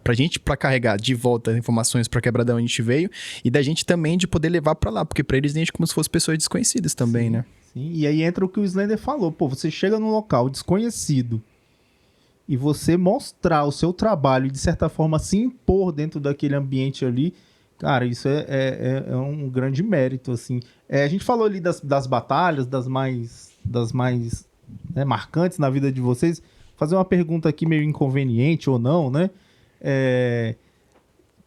Daed, quais são, assim, os seus maiores... aquelas pessoas que você vai desafiar e você fala assim, cara, esse aqui são brutos, assim, quais que são dos MCs que você batalha ou da cena que tem aí, quais são aqueles que você coloca assim, cara, esse é o top 3 dos meus desafios, assim, eu gosto de rimar com eles porque aquilo me instiga. Tem duas naturezas nessa pergunta. Uma que você gosta de batalhar, porque você sabe que vai ter um desempenho interessante. Aí aqueles que, de fato, você é obrigado a batalhar e ainda assim aquilo extrai de você um potencial, uma performance superior, saca? Tem um mano que foi o primeiro, assim, que a gente chama de carrasco, né? Que eu tinha uma dificuldade muito grande de ganhar dele. O seu carrasco, é isso. Só que as primeiras batalhas que a gente teve foram sempre muito vivas, sabe? Tipo, os dois, de fato, fazendo o melhor que podiam pra poder realmente combater o outro no embate e ser superior, que é o Nero, lá da Santa Maria. Inclusive, é um MC de destaque lá e tem um bom tempo de correria. Nero, muito bom também. Sim, de fato. E eu lembro que os primeiros batalhas que a gente teve era sempre e nunca vinha pra mim, saca? Aí teve uma época que eu comecei, tipo, a ver como é que ia ser o meu desempenho, o que eu poderia fazer de diferente pra conseguir se sair superior na batalha, saca? Aí a primeira vez que você ganha da pessoa que você tinha o costume de perder sempre é uma sensação maravilhosa, melhor do que da folhinha, às vezes. Posso estar errado. Mas quando você tem a capacidade de, por exemplo, ver a sua evolução como MC diante de uma pessoa que também você sabe que tá evoluindo num outro nível, numa outra escala, mas estão na mesma plataforma, é incrível, né? Porque freestyle não tem faixa, né? Não tem faixa vermelha, preta, azul, é todo mundo na mesma plataforma. Quem começa um ano pode ganhar, a pessoa ganhar batalha 10 anos, né? E uma pessoa de 10 anos tem muito mais dificuldade de ganhar dela, porque provavelmente ela tem muito mais experiência, muito mais expertise, saca? Mas eu lembro que, tipo, pro começo do corre que eu tava fazendo e poder batalhar com o Nero e conseguir ter um desempenho da hora, inclusive eu vou mandar um beijo pra ele, um salve pra ele, que o Nero é meu amigo maravilhoso, incrível, rimador pra caramba. E, tipo, eu vejo esses confrontos à competitividade como uma maneira também de conseguir evoluir, não só nós que somos MCs, mas também pro público que consegue ver essa ascendência, né? Porque existe a expectativa de você ver uma pessoa rimando e saber que sempre vai ser aquele resultado. E quando a pessoa consegue surpreender, tem outro prisma, né? Tem outra... Então, dentro dessa divisão que você fez aí, dos 3, né? Que você falou, essa pergunta tem dois viés. Sim. Vamos colocar assim, o viés do desafio. Quais seriam os 3... os 3 MCs, né? Do viés do desafio e o viés do... Cara, são sempre batalhas muito boas. Nero... MC. Esse qual? Exato. Do desafio ou do... Do desafio, exato. As batalhas que são sempre boas, a batalha contra o Cigano. O Snedo eu batalhei poucas vezes, não foi? Tipo... Eu acho que a gente deve ter se enfrentado, acho que umas 3, 4 vezes só. Não, acho que nem chegou a isso. Foi só uma vez na Walls, outra no Covil e... E a da PJ. Na final, exato. E a seletiva. É verdade. E a seletiva estadual. Ele me tirou na seletiva. E foi uma batalha incrível também, cabuloso. Uma batalha muito boa. Eu lembro que o jurado ter elogiado o freestyle naquele dia. Que foi completamente diferente, fora da caixa. E, tipo... Deixa eu ver mais um. É porque são tantos manos que a gente tem na caminhada, sabe? E a gente às vezes se surpreende com a evolução de cada um. Tem o Morfeu também. Tipo, as primeiras batalhas que eu tive com ele sempre foi da hora. Tanto aqui no Dev como também a gente batalhou em Goiânia. Na batalha... Cara, o Morfeu, ele fez... né, eu já fui em algumas batalhas, assim, desde 2021, eu frequento até sou um frequentador, vamos dizer assim, assíduo. 2 vezes na semana, uma com certeza eu sempre tô numa batalha. O Morfeu, uma vez lá no terminal, cara, eu vi o Morfeu apresentando a batalha. Cara, o que era aquilo? Foi uma apresentação que eu falei, pô, isso é uma apresentação e tudo no gogó, assim, sem microfone, sem nada. Ele levantava a atmosfera do público que eu fiquei... Voltei pra casa de metrô e pensando assim, porra, o cara... Cara da show. Cara, o Morfeu tem esse detalhe aí, velho. Sim. Você esqueci o nome da batalha que acontece lá em Goiânia? Mas foi qual das Maranhas? A do Maranhas foi uma delas. Botafogo. Não, uma acontece numa praça. Lá?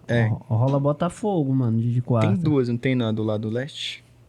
Ixi, eu não É, lembro muito. Esqueci. Mas foi uma batalha que aconteceu lá. Foi eu e o Morfeu também, foi muito da hora.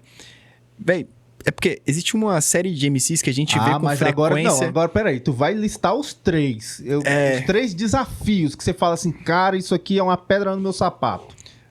Bronx, Bronx. o Morfeu e o Nero. Boa, boa. E você, Slender, assim, dentro desse contexto, assim, quais são os três que você fala assim, cara, a hora que você vê o nome assim, você torce pro chaveamento Sim. não cair Então, com ele? eu já... Na verdade, eu tenho disso. Quando é meu carrasco, eu quero muito batalhar com ele.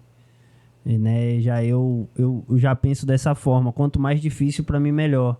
Porque se eu perder, eu sei que eu vou perder pra um cara que tá rimando muito bem. Não vai ser injusto. E que se eu ganhar é porque eu rimei muito bem. Então é mérito meu. Né? Eu gosto muito disso. Mas assim, como o Daindy falou, né? Como não tem essa questão de graduação, todo mundo pode te ganhar, essa pergunta acaba sendo muito difícil. Porque são momentos e momentos. Às vezes o MC tem seu auge, em outros tempos não tem. Mas da caminhada, eu vou falar assim, os mais difíceis que eu já batalhei mais de uma vez, né? E são muito difíceis, assim, sempre de se batalhar.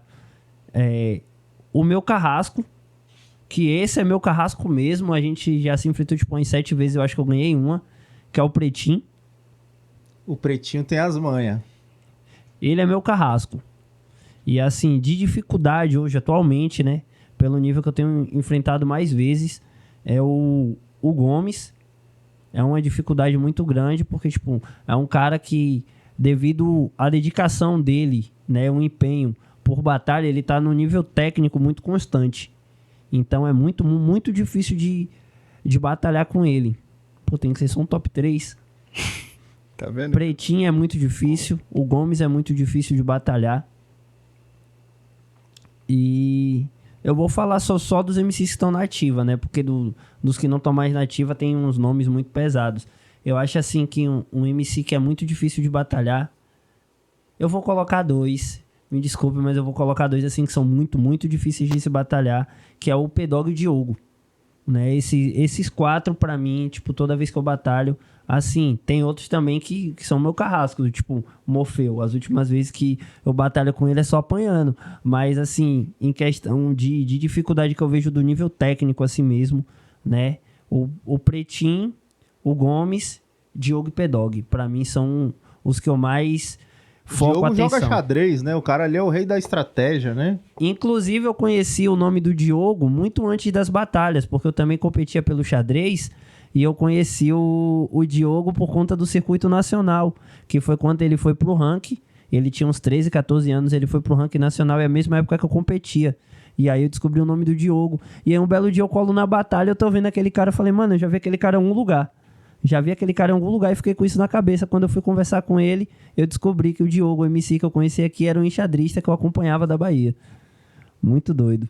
O mundo é pequeno, né? Muito pequeno.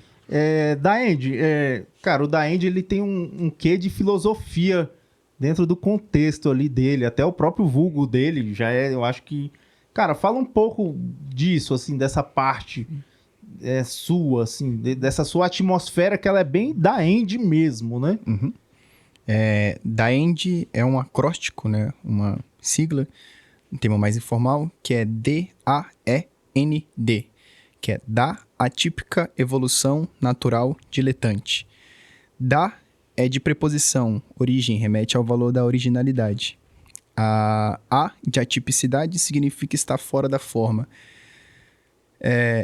De evolução, a progressão, né? De equilíbrio, ascendência. O N de natural, de natureza. E o D, de novo, de diletante, que é o amante de todas as artes. Essa combinação maluca, ela, tipo, me remete a todos os valores que eu tento extrair de mim como pessoa e também como artista. Então, envolve 5 valores que eu acho chave que tá envolvido exatamente no que eu tenho como propósito, como legado, como qualquer coisa que eu esteja envolvido, que é sempre evoluir atipicamente de uma forma natural pelo amor à arte. E isso envolve tudo que eu faço, desde a escrita, desde a produção, desde como MC, desde como pessoa, desde como qualquer coisa que envolva a minha pessoa, o meu nome e a minha reputação. Quando eu penso, por exemplo, amor por todas as artes, isso envolve, de fato, todas as artes que eu reconheço como arte, né? E as que também não são reconhecíveis pro público, mas são reconhecíveis para mim. Eu vejo a arte de vender uma arte, saca? A arte de poder apresentar uma arte. Performance é uma arte. A técnica de uma costureira que tem uma abordagem específica, ou de uma pessoa que faz um tricô como arte, o artesanato como arte, e todas as outras manifestações que você usa uma potência cerebral, né, uma potência mental, a manifestação de uma técnica para resolver um problema, ou até mesmo para você conseguir alguma coisa, realizar uma arte. E isso vem muito dos meus estudos sobre Musashi Miyamoto, o samurai. E você, o Daend, você tem uma coleção gigantesca de letras, não tem? Tenho mais de 1000 letras escritas. Cara, desde quando eu comecei. Inclusive, tem muitos cadernos que se perderam ao longo do tempo que eu não pude registrar. As 1000 que eu tenho, mais de 1000 são em notas, né? Na nuvem, que eu aprendi que lá não se perde. Então, é bem melhor colocar na nuvem do que deixar no caderno. E essas letras, assim, você vai colocar elas para as pessoas terem acesso? Como é que... Ou é algo seu? É o seu diário ali, o diário...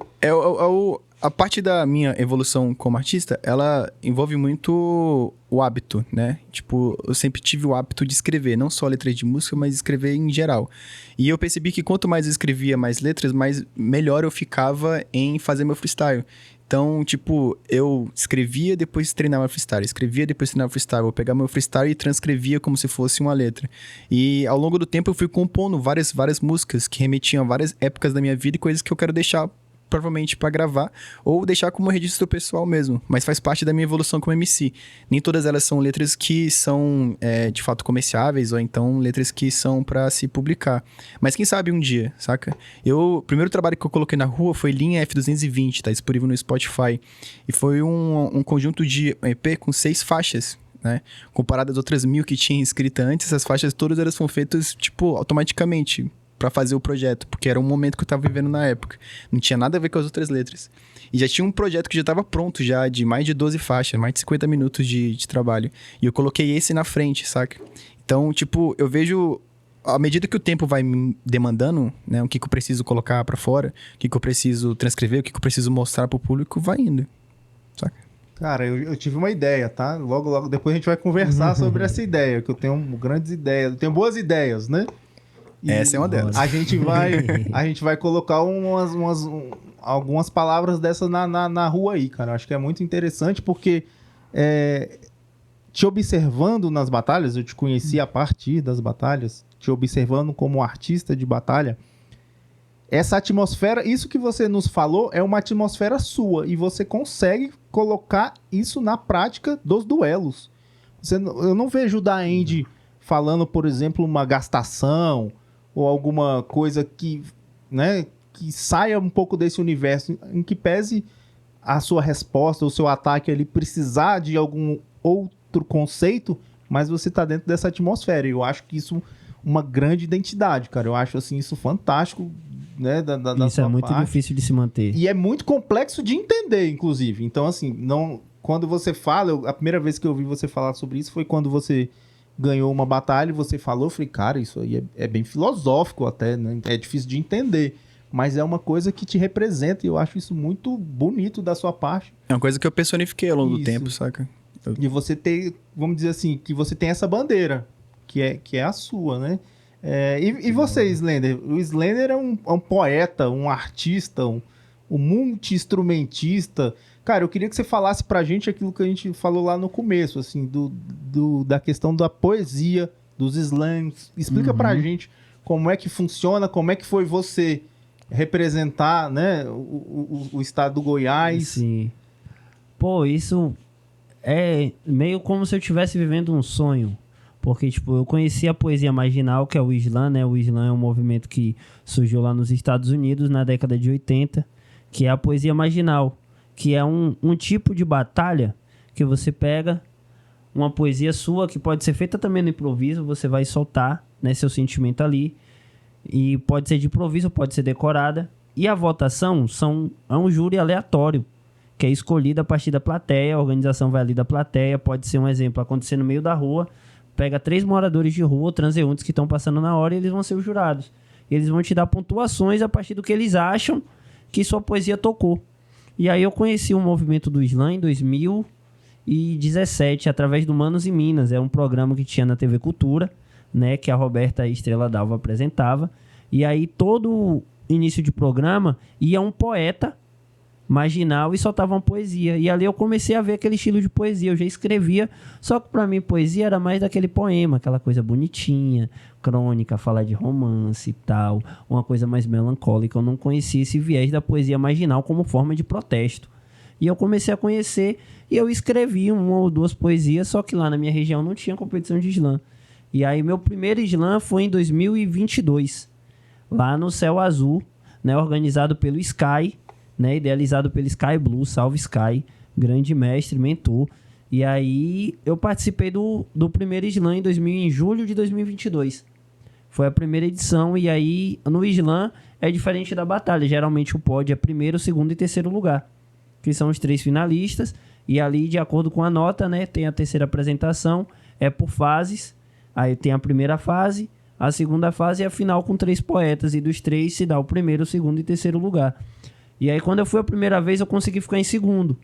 E aí eu já fiquei, que massa. E aí, apaixonado. E eu digo, eu sou mais apaixonado pelas batalhas de poesia do que pelo duelo de MCs. Se tiver um slam e um duelo de MC no mesmo dia, eu vou pro slam. Né? Eu sou apaixonadaço. E aí foi onde eu aprendi a guardar as premiações. Né? Foi o que eu comecei, porque as folhinhas eu tacava fogo. Só que a de slam geralmente é um quadro, é um troféu. Pô, eu não vou pegar um quadro que a pessoa fez com o maior esmero, né? Um troféu ali e vou tacar fogo, vou quebrar. E eu fiquei com isso na mente. Aí eu fui e falei, mas tem tantas folhinhas que o cara faz uma arte mó linda. Demanda horas desenhando no papel ali. É uma arte também do mesmo jeito. O que eu tô fazendo? Aí eu comecei a ver a folhinha como arte, não como prêmio. Aí eu comecei a guardar pela questão da arte. E aí em 2022 eu comecei a participar. E aí todo mês, aí eu comecei a buscar onde tinham edições. Aí tinha um Slam DF. Aí a galera, né, junto ali que andava comigo, começou a organizar também algumas comunidades. E em 2022, 2023, a gente começou com várias comunidades, eu participando direto. E aí veio o primeiro campeonato estadual, né, que juntamente com os slams de Goiânia e os daqui do entorno.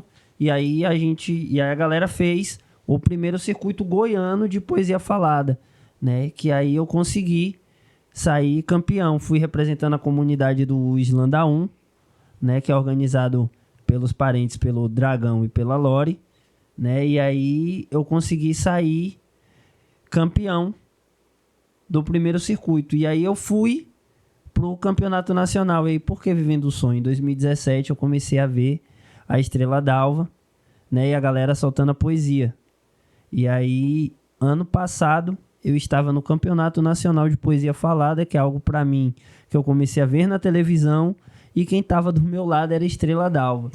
E aí, a apresentadora, a primeira pessoa que eu vi recitando, aí tinha também, inclusive a campeã do Nacional do ano passado, foi uma pessoa que eu comecei vendo em programas também, em podcasts e tal, em apresentações na internet, que foi King Abraba.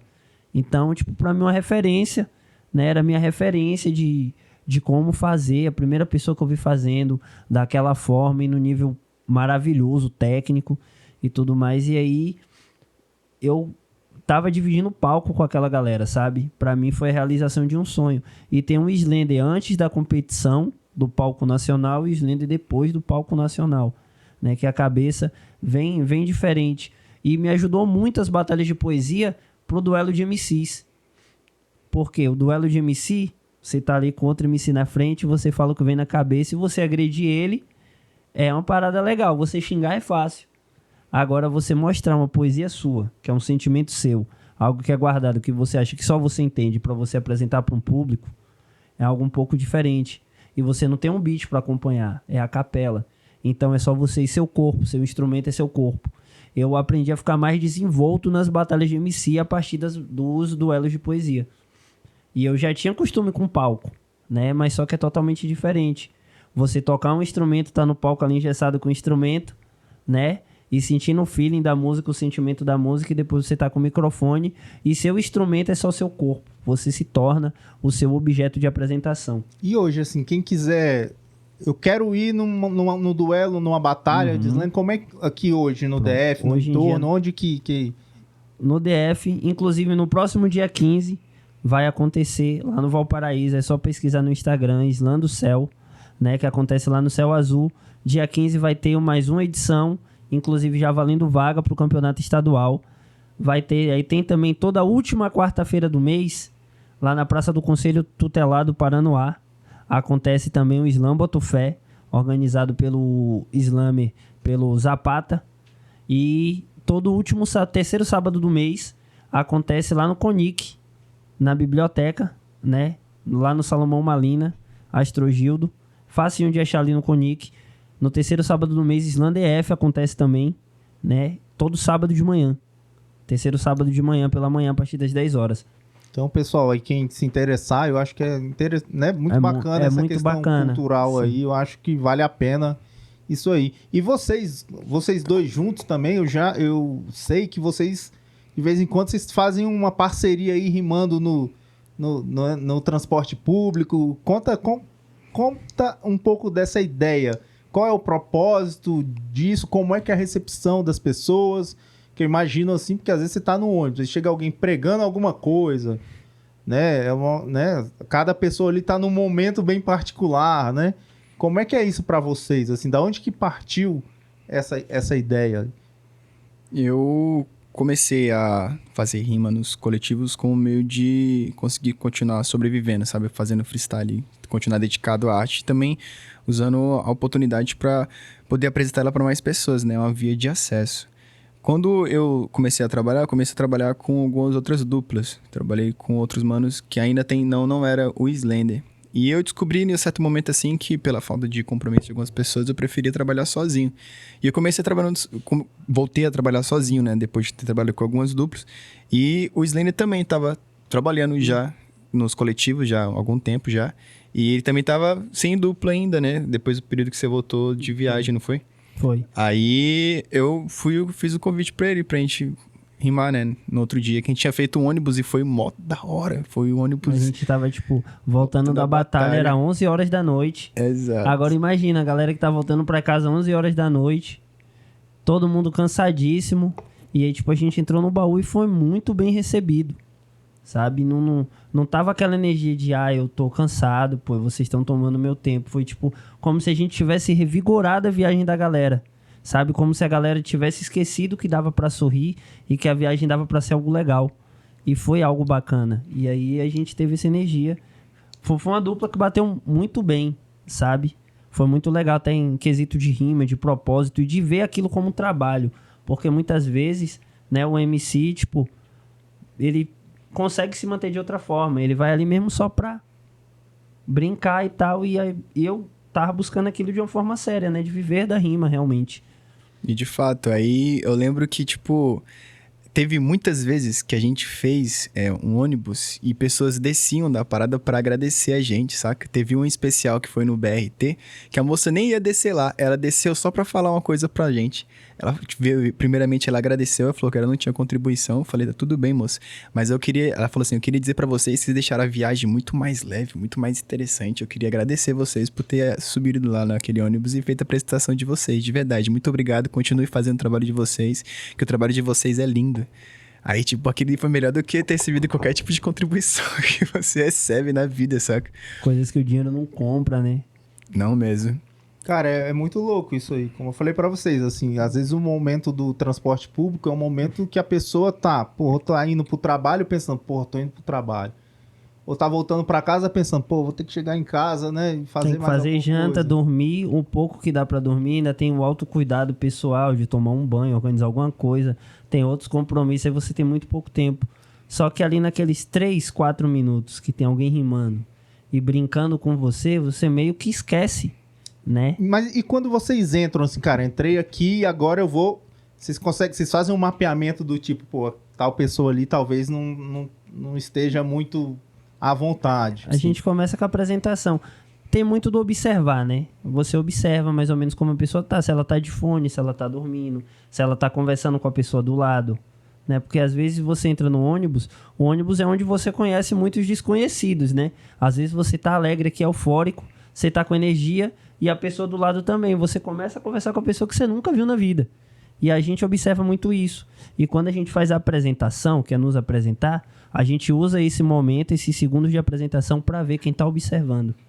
Para ver quem está prestando atenção na apresentação, quem está sorrindo, quem já começa a interagir ali. E ali a gente começa a rimar com aquelas pessoas. E geralmente quando você começa a rimar com alguém do lado, até quem estava meio rígido para escutar, não queria, porque achava que era mais uma venda de história triste e tal, que infelizmente a gente tem essa visão, a pessoa já começa a prestar atenção. E aí você vai fazendo a brincadeira, você brinca com a roupa da pessoa, com o estilo do cabelo, a cor dos olhos, aí quem tá ali, que tava rígido, tá vendo que você tá fazendo aquilo na hora. E ele meio que começa, isso pode ser feito comigo também. Aí tem gente que começa rígido e no meio da apresentação pede pra gente rimar pra ele. Sabe? E, tipo, isso já aconteceu. Às vezes a pessoa pega uma contribuição que ela quer dar e ela fala bem assim, sim, rima pra mim.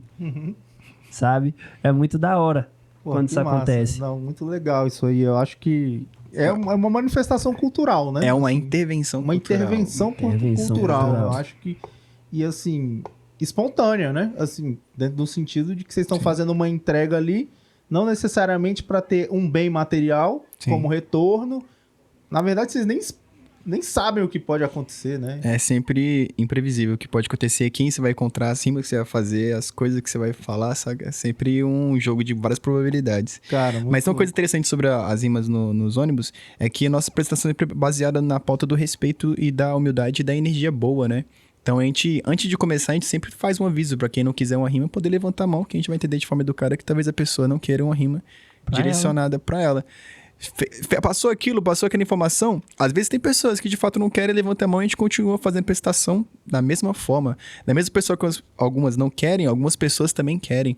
E todos os baús que eu trabalhei até hoje, não teve uma pessoa que, tipo, de fato não queria que eu rimasse pra ela naquele baú, realmente, saca? Brava. Mesmo se fosse, por exemplo, pra 3 pessoas que estavam prestando atenção, as 3 pessoas que estavam prestando atenção, elas estavam prestando atenção de fato, interagindo, dando contribuição, tirando fotos, seguindo no Instagram.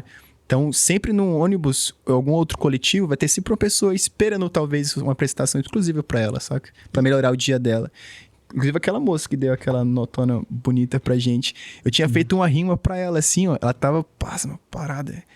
Aí eu pensei, vixe, deu uma coisa errada. Do nada, o Slender foi continuar, ele pediu pra mim parar. Só que eu tava olhando direito assim pra ela, eu comecei a ver as gotinhas de... E ela começou a se emocionar realmente. Ela chorou, literalmente, tava chorando assim na nossa frente quando a gente tava rimando pra ela.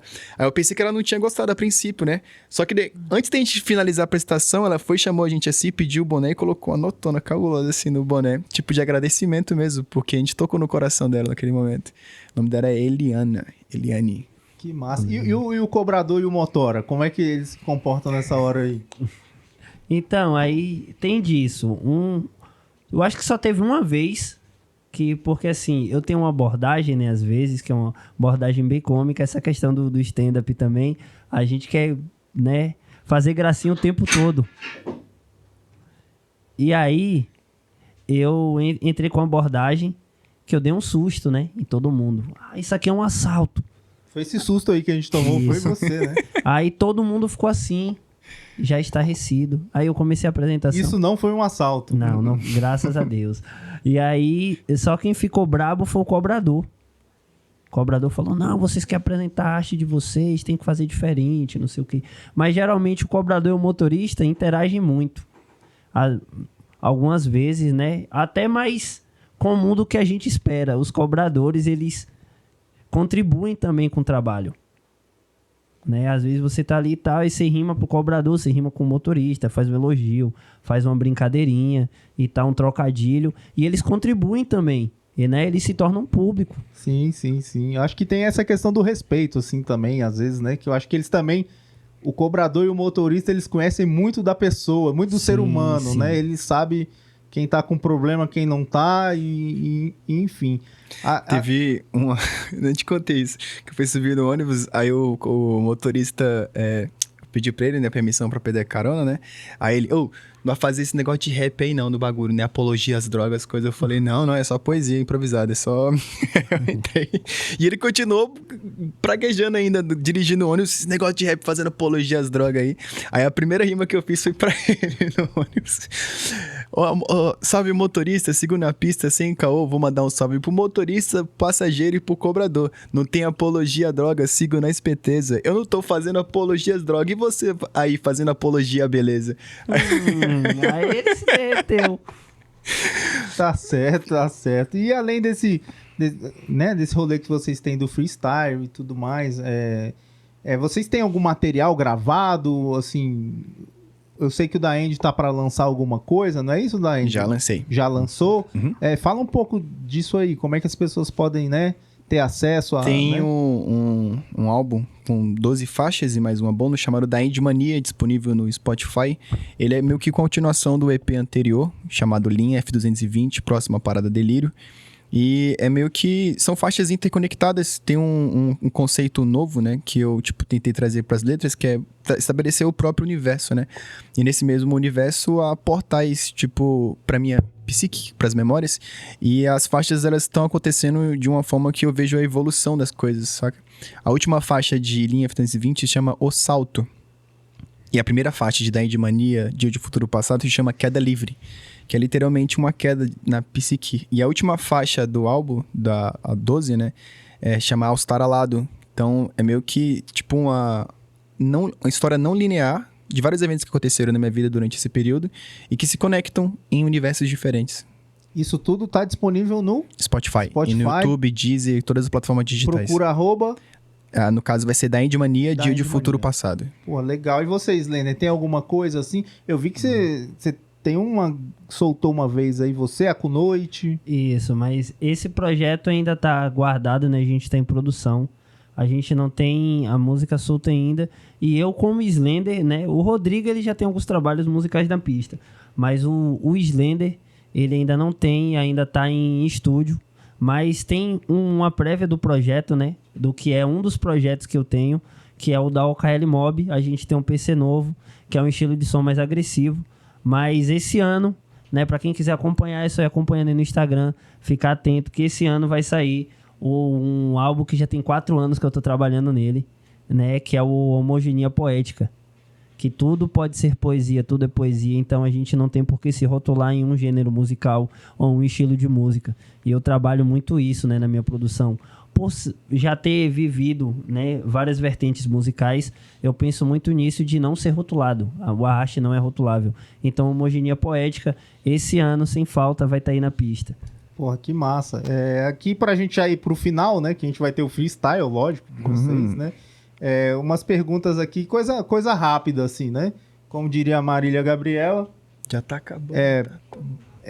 Jogo rápido. Bate-bola. Bate-bola, jogo rápido. Né?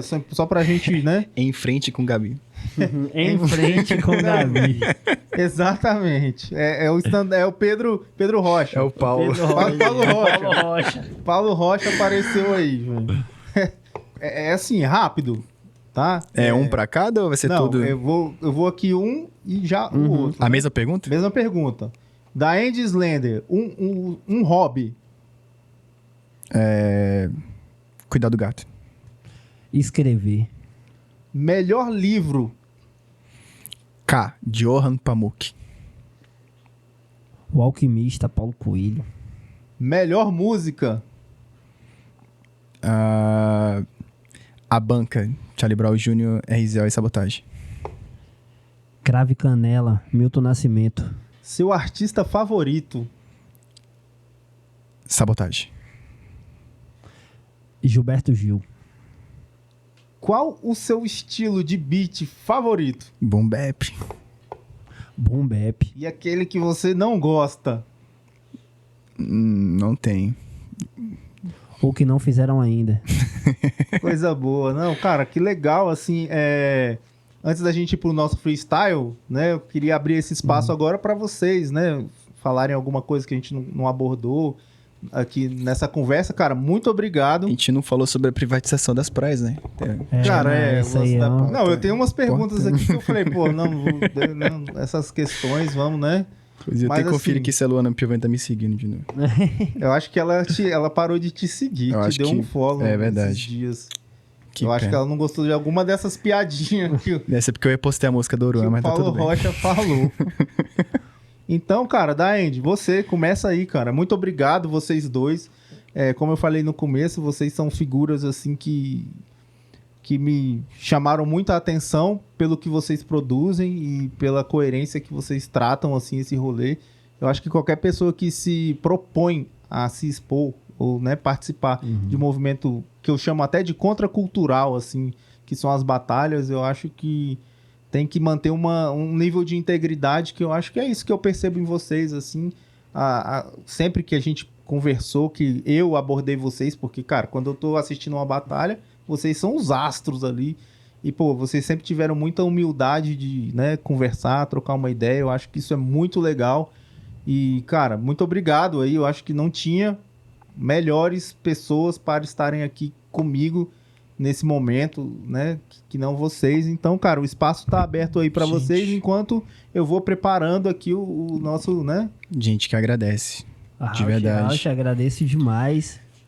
E assim, né, gratidão mais uma vez por estar aqui participando desse momento tão especial, né, a história sendo feita, sendo criada, o início de tudo.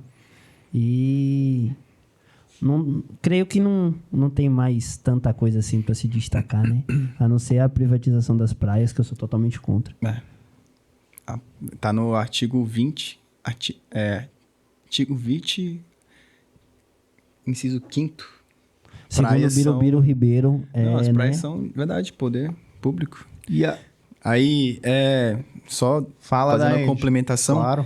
A gente, como MC, às vezes a gente vive em ambientes muito egocêntricos, muito em prol de status e de títulos e toda essa parafernália social que faz com que MCs tenham um destaque, outros tenham menos. Mas eu sei que a gente tá todos sobre a mesma plataforma, saca? Em comparação com várias pessoas que estão fazendo corre há muito mais tempo do que eu, ou até mesmo muito mais tempo do que o Slender, eu pelo menos me vejo ainda como um bebê num freestyle, sabe? Tipo, uma pessoa que tem muito ainda a agregar, muito a fazer, muito a produzir, muito a continuar me dedicando ainda. E eu percebo, tipo, que existem lugares que a gente vai e muitas pessoas prestam atenção na gente e nem sempre a gente consegue lembrar de todas elas. Então eu só queria dar alguns salves. Tipo, Claro, se velho, puder. fica à vontade, velho. Inclusive, antes do salve, deixa eu fazer uma pergunta aqui. Eu acho que dentro desse contexto, o Pedro, o Paulo Rocha. Paulo Rocha. Dentro desse contexto aí, assim, cara, existe muito mais competição ou cooperação dentro desse rolê?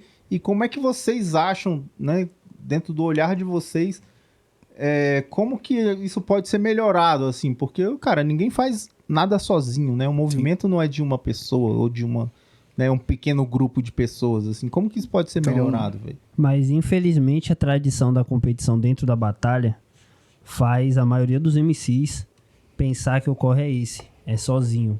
Porque dentro da batalha é você atacando o outro pra ser o melhor. E aí a gente acaba se perdendo no personagem, né? E isso é muito fácil de acontecer. E o corre das batalhas, pelo menos por aqui, no entorno IDF, não vou falar que seja unificado para todo o país, mas pelo menos aqui, ele é muito mais baseado na competição e no do e pouco na união. E isso em alguns movimentos está começando a ser moldado, né? A ser modificado e tal, mas é muito pouco ainda do que a gente precisa para realmente a gente chegar onde a gente quer chegar. Se a gente tivesse esses anos aí, Batalha do Museu, Batalha do Relógio, as maiores batalhas do país por muitos anos. E tem outros movimentos que chegaram depois e estão em um patamar um pouco mais elevado, né, em questão de mídia e tudo mais. Por quê? Sabe? Porque aqui, infelizmente, o jogo pelo menos eu vou falar do entorno, que é onde eu tô mais habituado. O entorno sujo, o lado sul do entorno, ele é realmente sujo porque tem essa questão de competição, de unificação, né? Ele é muito individualista ainda de forma muito individual. Eu vejo que quando o movimento das batalhas entender que nós somos um coletivo cultural e não seres culturais, fazedores de cultura, e sim um coletivo, a gente tem um espaço muito maior a se alcançar e a se chegar. E em respeito ao entorno, tipo, eu sou do Valparaíso e eu vejo uma carência dessa coletividade também. Tanto é que eu sou mais conhecido como batalhar pelo DF do que pelo entorno. Então, pro entorno eu sou um cara do DF eu sou um cara do entorno. E tem uma coisa, tipo, muito curiosa sobre a batalha do entorno, que é, de fato, tudo pode ser usado contra você de uma maneira muito sorrateira, saca? Uma vez numa batalha, eu tava trocando ideia sobre uma apresentação na escola que eu fiz com outro pessoal e os MCs que estavam lá estavam perguntando, falando sobre, conversando. E eu fui batalhar com esse mano na primeira fase. Primeira coisa que ele foi falar contra mim foi exatamente tudo que eu falei pra ele, que não era uma coisa que, de fato, não seria uma pauta de batalha, saca? Uma coisa que ele sabia que eu tinha falado pra ele no particular. Aí eu comecei a ver a sujeira desse jogo, saca? E, tipo, eu sei que existe tudo pode ser retornado ao freestyle, só que da maneira como ele colocou na batalha, parecia mesmo que ele tava sendo só aquela velhinha fofoqueira, sabe? Tipo, desbravando tudo e colocando em pauta todos os assuntos que eram mais de nível particular do que em nível de batalha. E essa falta de vislumbre, de entender a arte como uma ferramenta social, eu acho que é uma questão de evolução, né? Tipo, a gente tá vendo hoje um boom de várias batalhas surgindo em várias partes do país. Para que esse boom seja sustentável ao longo do tempo, ele precisa da coletividade. De forma individual, isso auto se sabota, né? Assim como os MCs também de algumas cenas acabam se auto-sabotando nesse mesmo viés. Eu acho que uma das maneiras mais fáceis de conseguir fazer com que isso mude é que todos esses MCs participem de coletivos de fato que dependam das forças dele para que as coisas aconteçam, saca? O Slender deve ter colado em batalha que deu tipo 10, 4, 5 MCs, saca? Várias vezes. E a organização não apareceu ninguém, saca? E isso é muito comum. E, tipo, a falta de compromisso, a falta de querer também evoluir fazendo isso de verdade, e às vezes a falta de vislumbre do que pode o freestyle proporcionar, é uma dessas pilares, né? Eu vejo, assim, que às vezes as pessoas egocêntricas, como né, o ser humano acha que ele tá na busca de um único sucesso, que é, né, dessa pessoa. Mas quando, na verdade, a gente tem vários sucessos simultâneos que acontecem a todo instante. Às vezes, nem sempre o ganhador da batalha é o verdadeiro ganhador. Sim, E às vezes nem sempre o que perdeu de fato é o perdedor. Porque cada um tá num sistema de evolução diferente, saca? Eu, por exemplo, ia sair muito satisfeito de uma batalha só por ter batalhado com uma pessoa específica e ter feito uma batalha muito da hora, saca? E eu já vi manos que realmente já ganharam batalha e não sentiram que ele devia ter ganhado, saca? Porque ele sabia que tinha pessoas que estavam lá torcendo pra ele de uma maneira quase que injusta em proporção com outro humano, sabe? Porque tinha bem menos favoritismo. Então, as preferências, o jogo, as probabilidades do jogo são muito diferentes pra todos nós, né? Pra todos MCs. Tem um som do Fábio Braza com o Arnaldo Antunes, do álbum Tupi or No Tupi, que o refrão exalta isso. Tem um trechinho do refrão que fala: Ei, João, tão te vendendo ilusão. Nem sempre o que ganha é mais. Nem sempre o que é mais é bom. A gente tem que ter esse cuidado, né? Porque de sociedade a gente é ambientado ao que vale mais, tá mais na mídia, é sempre o melhor. E nem sempre é isso, né? E a gente leva isso pra vida. E nas batalhas a gente se trata como mercado, como objeto, né? E a gente tem essa noção de que o que tá aparecendo mais, tá mais na boca do povo é o melhor, né? O que se fala mais é o necessário. E o MC, ele tem muito esse caminho, né? De repetir, de ter uma fórmula pro que dá certo, né? E ele vai. Você pode falar tudo em batalha? Pode. Mas aí agora vai da sua regra como pessoa, né? Até que ponto? Até onde minha índole vai? O que eu posso fazer para ganhar uma folhinha? Aí agora vai do discernimento de cada um. Salve da Andy, você queria dar o salve aí? Era só um bagulho especial. Slender, já prepara o seu também. Um salve pros mango. Os mangos. Os mangue de todos os baús, freestyler de rua, o underground no underground, os vendedores de rua, um salve pros rodoviários que permite a gente pegar as caronas de vez em quando nos coletivos e fazer o nosso trabalho. Um salve pro proletariado, pro pessoal da quebrada que vai pra faculdade, do pessoal que não vai pra faculdade, os artistas independentes de todo o Brasil, um salve pros skatistas, pros moleque do Val, Batalha da VN, Taça de Sangue, Ocidental, Batalha do Caixote, Batalha do Balão, Batalha do Covil que tá voltando, Batalha do Bosque, Samamba Street, Batalha do Metrô, Batalha da Escada, que eu faço parte do coletivo, né? Batalha da Escada. Batalha da Arena, lá de Sobradinho. Batalha da Galdino. Salve pro pessoal do Setor Leste. Salve pra Quatro Faces, Inflama, Freestyle ao Quadrado. Batalha da Estação, Guará. Terminal Ceilândia, Fatality Park, Batalha da V1. Salve especial pra DF A Síntese, que vai ter uma batalha incrível agora. Dia 22, hein? Dia 22, exato. 5 horas da tarde. Estação Galeria. Estação Galeria. Não percam. Salve pro pessoal do Distrito 61, pros mano que acompanham e incentivam a caminhada dos guerreiros do freestyle, uma batalha da UPA, batalha do Passageiro, batalha da União, batalha do Cantador, batalha da Fonte, Dimas, batalha da Galeria Arte B Paracatu, e é tudo nosso. Cara, o Daend fez aí o levantamento de muitas batalhas do Batalha do DF. Caixote toda terça-feira às 7h30 da noite. Centro de convenções. Tamo lá daquele modelo. Salve pro Hightech, que se não fosse por ele, esse que vos fala não estaria rimando. E um salve mais especial do mundo. A mulher que tá comigo do lado, minha esposa, mãe do meu futuro bebê, que tá aí a caminho. Eita, coisa boa, hein? Vai se ausentar das batalhas um tempinho. Já tô começando. O foco agora é só o nacional, ganhar o nacional, ficar confortável. E é isso.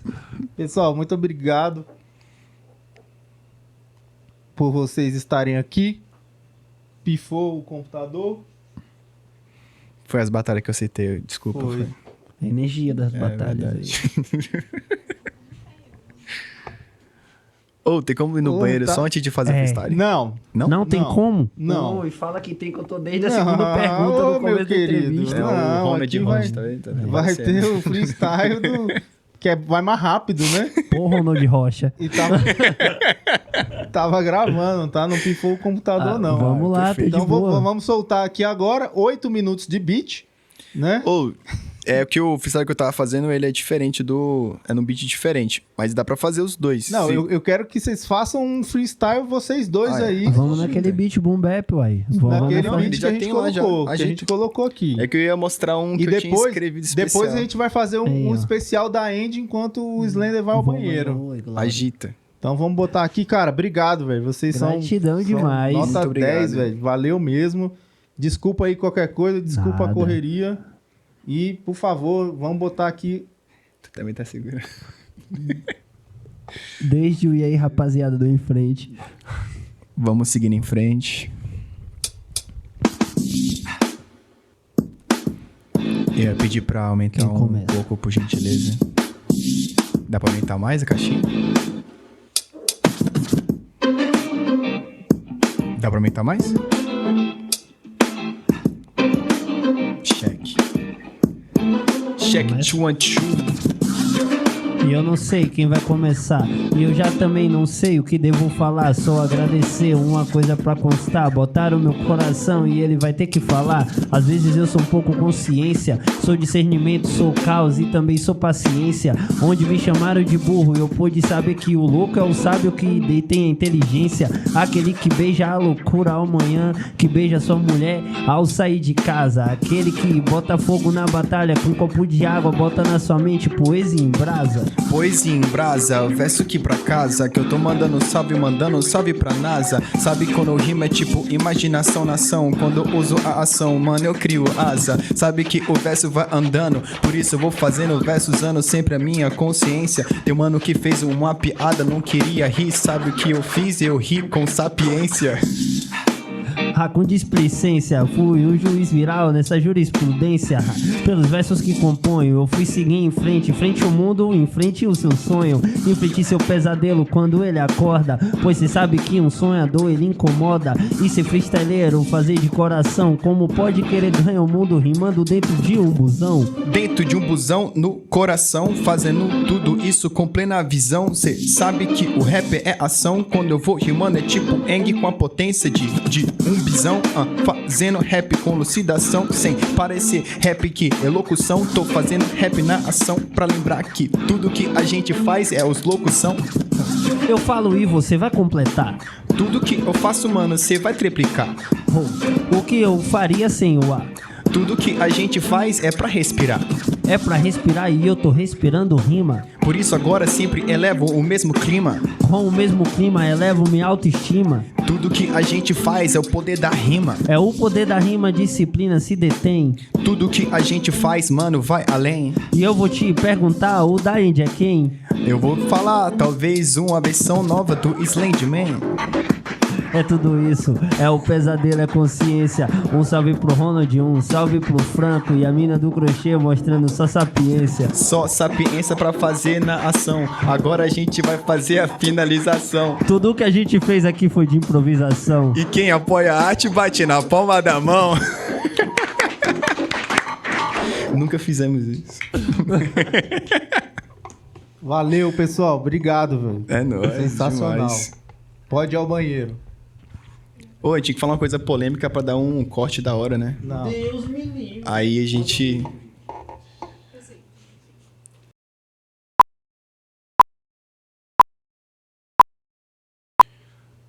Quando você quiser, meu cara. Aí, em frente, podcast da Andy. Look at Me Freestyle. Da melhor forma possível, se você já conhece o trabalho, depois procura no Spotify, da Andy Mania de um futuro passado. Esse freestyle não tá lá, foi exclusivamente feito pra cantar aqui nesse momento. Desculpe o erro, desculpe as falhas, mas é mais ou menos assim, ó. Mais esquecido que Snapchat, tá bem com o Tony Con, tipo Smack That. Parei nesse beat do XX, vou fazer o que? Vou fazer um trap. Cachorro louco do freestyle, cê soltei a coleira, só tex, pex. Sem migué, faço o que quiser, o cré declara seja onde estiver. Mil maneiras de abocanhar até o osso fazer track, track. Contra o grande tipo ultrassom, não tô brecado pra esses bad break. Invedoso de flow, tipo speed, freak, back. Bet you black, espero, look at me, no just, look at them. Jack espera na caravela com uma ice na seda. Que até a mente do Rio Gela, há alguém que me deceda e forneça ela chave mestras dessas que abre a cabeça pra uma zima sincera. Meu fogo derrete a casa de cera. Português, inglês, caralho, moleque, fala uma coisa que preste. Se você nem pra ouvinte serve na vida dos outros, não passa de verme na carcaça, não pra si. Pitbull de raça, não existe mudança que faz. Lança menos bar, ultrassônico, eu tô quebrando vidas. Não gostou, então desfaz. Mano, sou culto que é bom, plano novo, big estampa e o com. Lá no shopping bubom, nessas curvas domino meu nick da Andy portando o dom. Dominique Toretto veloz, dentro de uma pala marrom, dando bala do tom. Desses cara que acha que aumentando a voz pra nós vão sair com a razão. Olha meu faixa, eu acho que não. Tamo dando uma volta no globo, a partir de uma faixa. Freestyle purido louco, acrescenta mais graxa. Tão achando que é fácil, eu acho é graça. Posta a vida inteira no rios, compra mais grilos que meu canto rebaixa. Rap é supremacia, então inove. Pique meu som, traque meus ovos. Poesia é super que romancia, solidão, pior que Smirnoff. Coloque sua opinião no off, tá bom? Só meu mic no... Sensacional, velho.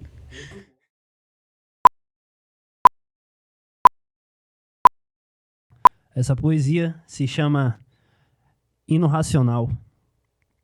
E ela começa mais ou menos assim, Aqui, na selva, as almas são regadas a lágrimas. A trilha sonora é um grito retumbante dos pretos na favela que sonham com a liberdade, igualdade de verdade e a paz por um instante. Como empenhou em meio à desigualdade, com tantas injustiças resistimos, somos fortes. Temos que viver com a triste realidade que ser preto e ser do gueto é lidar com a própria morte, Brasil. O choro é intenso e teu povo sofrido, a falta de amor e de esperança que só cresce. O céu não é tão formoso, pois se encontra poluído. Entre becos e vielas a sujeira resplandece. Gigante ambição é o que destrói a natureza. A impunidade é grande, o roubo é algo colosso. Com tanto orgulho teremos essa grandeza. Povo autogenocida que se finca no fundo do poço. Ó pátria amada, saqueada e desonrada pelos teus filhos covardes, cuja conduta não é nada idolatrada, conduzida por luxúria, morte, caos e desastre, terra adorada, cobiçada, desejada, invejada entre outras mil. Dos índios deste solo, tu cuidou com gentileza, só que veio a realeza e com amor nos destruiu. Ricos eternamente deitados em berço esplêndido, pobres condenados e julgados vagabundos, fulguras, ó Brasil, terra mais homofóbica da América, iluminada por ser a mais racista do mundo, do que a terra mais racista, quinta mais feminicida, tu escondes com firmeza o dedo podre. Com o genocídio, o povo preto cada vez tem menos vida e nossa vida nos teus seios menos cores, Brasil. Da diversidade seja símbolo, mas tu não aceita o povo diversificado. A mata e o ouro que exibe na bandeira não apaga teu desastre futuro e a chacina do passado, mas se ergues da mentira clava forte e assim criando imensos que honram, idolatram, defendem até a própria morte, burros ditadores que desonram tua luta. Ó pátria amada, saqueada e desonrada pelos teus filhos covardes, cuja conduta não é nada idolatrada, conduzida por luxúria, morte, causa e desastre. Terra adorada, cobiçada, desejada, invejada entre outras mil, dos índios deste solo, tu cuidou com gentileza, só que veio a realeza e com amor nos destruiu.